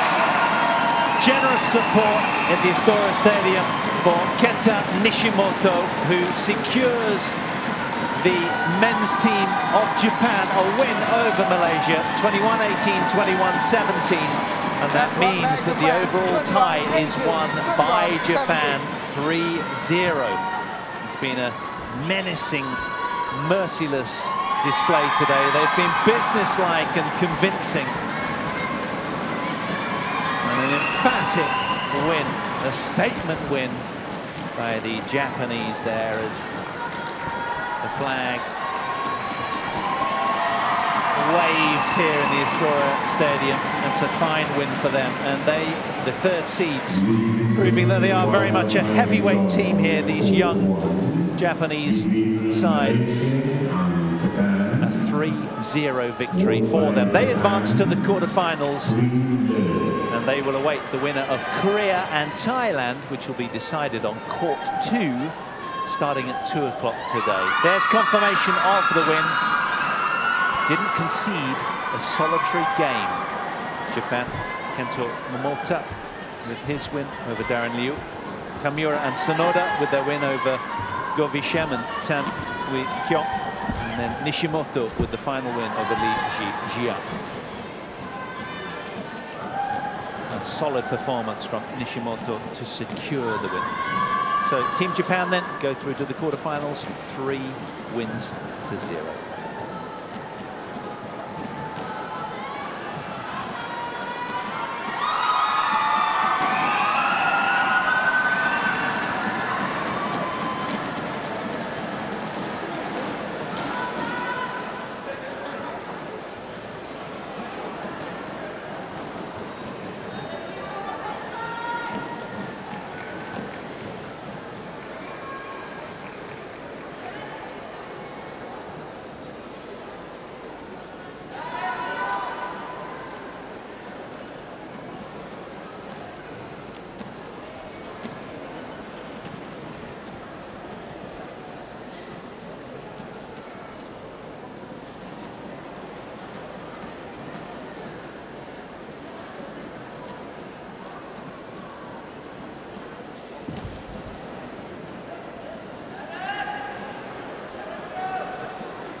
ไม่เชื่อเรื่องผีมันเป็นการแสดงไสยศาสตร์รู้สึกอะไรไหมครับค่ะเกิดอะไรขึ้นอยากรู้มันพิสูจน์ไม่ได้แต่เรารู้ว่าจริงฝีมือหนูไม่ใช่เด็กเลยดีใจแทนคนอีสาน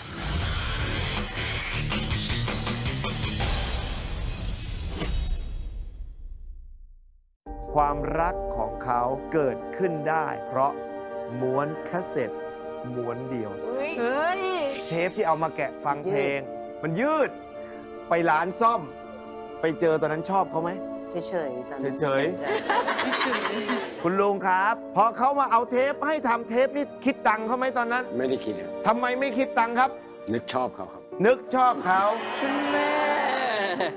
ความรักจะลงเอยอย่างไรจันนี้ห้ามพลาดพบกับแบบฝึกหัดการเต้นสุดพิสดาร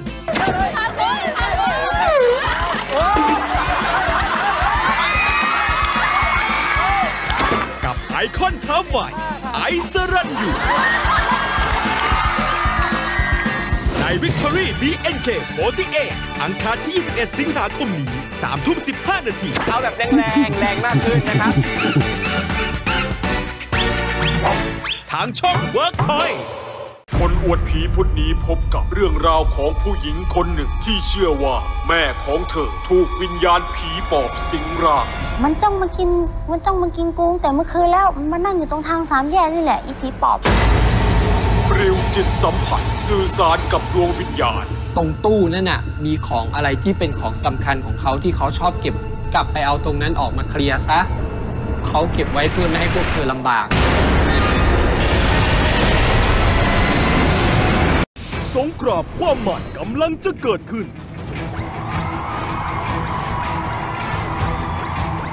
ในรอบเซมิไฟแนลอย่าให้เขารู้เฮเลนต่อเฮเลนต่อจะมีจอในสนึกสนุกลุกขึ้นขยับ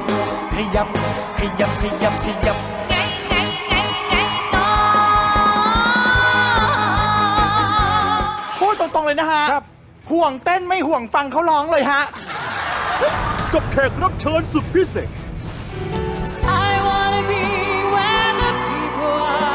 และการมาสดแน่ของหน้ากากต่างกลุ่ม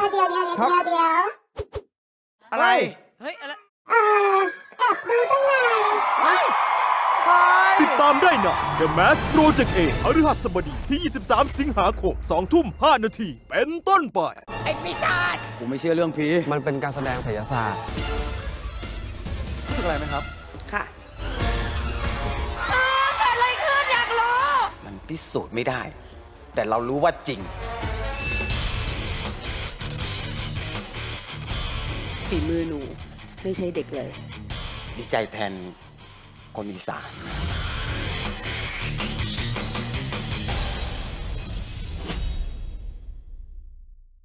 ความรักของเขาเกิดขึ้นได้เพราะม้วนแคสเซ็ตม้วนเดียวเทปที่เอามาแกะฟังเพลงมันยืดไปร้านซ่อมไปเจอตอนนั้นชอบเขาไหมเฉยๆคุณลุงครับพอเขามาเอาเทปให้ทำเทปนี่คิดตังค์เขาไหมตอนนั้นไม่ได้คิดทำไมไม่คิดตังค์ครับนึกชอบเขาครับนึกชอบเขา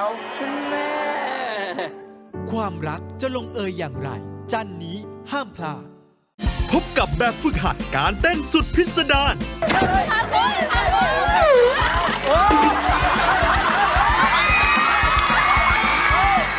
กับไอคอนเท้าไฟไอซ์รันยูใน Victory BNK48 อังคารที่ 21 สิงหาคมนี้ 3:15 นาทีเอาแบบแรงมากขึ้นนะครับ ทางช่อง Workpoint คนอวดผีพุธนี้พบกับเรื่องราวของผู้หญิงคนหนึ่งที่เชื่อว่าแม่ของเธอถูกวิญญาณผีปอบสิงร่างมันจ้องมากินกุ้งแต่เมื่อคืนแล้วมันนั่งอยู่ตรงทางสามแยกนี่แหละอีผีปอบริวจิตสัมผัสสื่อสารกับดวงวิญญาณตรงตู้นั่นน่ะมีของอะไรที่เป็นของสำคัญของเขาที่เขาชอบเก็บกลับไปเอาตรงนั้นออกมาเคลียร์ซะเขาเก็บไว้เพื่อไม่ให้พวกเธอลำบาก สงครามความหมันกำลังจะเกิดขึ้น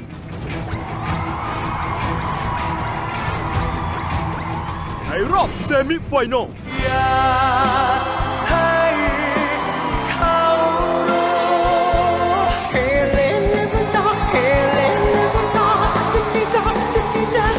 ในทำนึกสนุกลุกขึ้นขยับขยับขยับขยับขยับ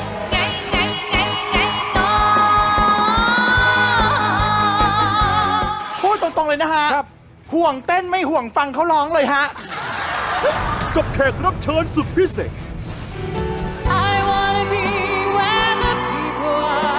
และการมาสดแน่ของหน้ากากต่างกลุ่มอะไรเฮ้ยอะไรดูตั้งนานติดตามได้ใน The Mask Project A พฤหัสบดีที่ 23 สิงหาคม 20:05 น.เป็นต้นไปไอ้ปีศาจผมไม่เชื่อเรื่องผีมันเป็นการแสดงไสยศาสตร์รู้สึกอะไรไหมครับค่ะเกิดอะไรขึ้นอยากรู้มันพิสูจน์ไม่ได้แต่เรารู้ว่าจริงฝีมือหนูไม่ใช่เด็กเลยดีใจแทนคนอีสาน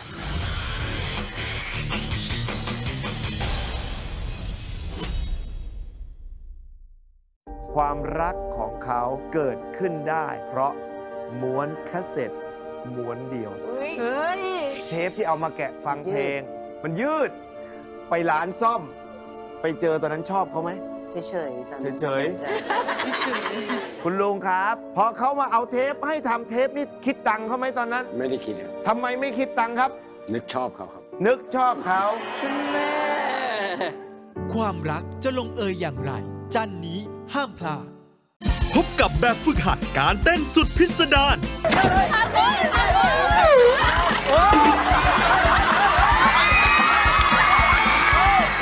กับไอคอนเท้าไฟไอซ์รันยูใน Victory BNK48 อังคารที่ 21 สิงหาคมนี้ 3:15 น.เอาแบบแรงมากขึ้นนะครับทางช่อง Workpoint คนอวดผีพุธนี้พบกับเรื่องราวของผู้หญิงคนหนึ่งที่เชื่อว่าแม่ของเธอถูกวิญญาณผีปอบสิงร่างมันจ้องมากินกูแต่เมื่อคืนแล้วมันนั่งอยู่ตรงทางสามแยกนี่แหละอีผีปอบริวจิตสัมผัสสื่อสารกับดวงวิญญาณตรงตู้นั่นน่ะมีของอะไรที่เป็นของสำคัญของเขาที่เขาชอบเก็บกลับไปเอาตรงนั้นออกมาเคลียร์ซะเขาเก็บไว้เพื่อไม่ให้พวกเธอลำบากสงครามความหมันกำลังจะเกิดขึ้น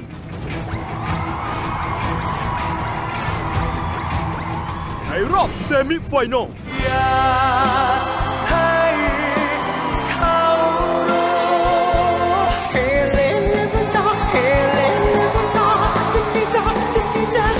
ในทำนึกสนุกลุกขึ้นขยับขยับขยับขยับขยับ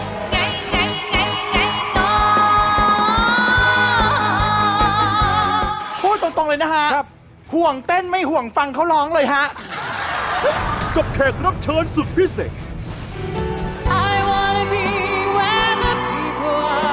และการมาสดแน่ของหน้ากากต่างกลุ่ม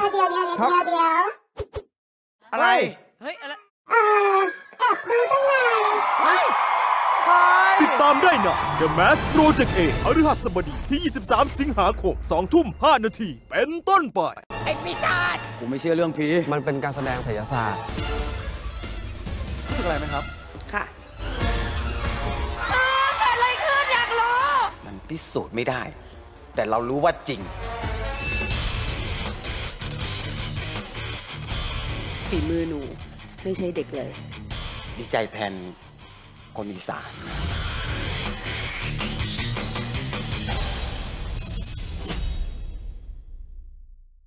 ความรักของเขาเกิดขึ้นได้เพราะม้วนคาสเซ็ตม้วนเดียวเทปที่เอามาแกะฟังเพลงมันยืดไปร้านซ่อมไปเจอตอนนั้นชอบเขาไหมเฉยคุณลุงครับพอเขามาเอาเทปให้ทำเทปนี่คิดตังค์เขาไหมตอนนั้นไม่ได้คิดครับทำไมไม่คิดตังค์ครับนึกชอบเขาครับนึกชอบเขา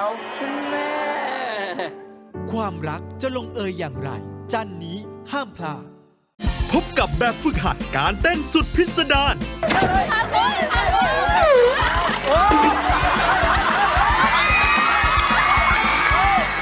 กับไอคอนเท้าไฟไอซ์ รันยูใน Victory BNK48 อังคารที่ 21 สิงหาคมนี้ 3:15 นาทีเอาแบบแรงมากขึ้นนะครับทางช่อง WorkPoint คนอวดผีพุธนี้พบกับเรื่องราวของผู้หญิงคนหนึ่งที่เชื่อว่าแม่ของเธอถูกวิญญาณผีปอบสิงร่างมันจ้องมากินกูตั้งแต่เมื่อคืนแล้วมันนั่งอยู่ตรงทางสามแยกนี่แหละอีผีปอบ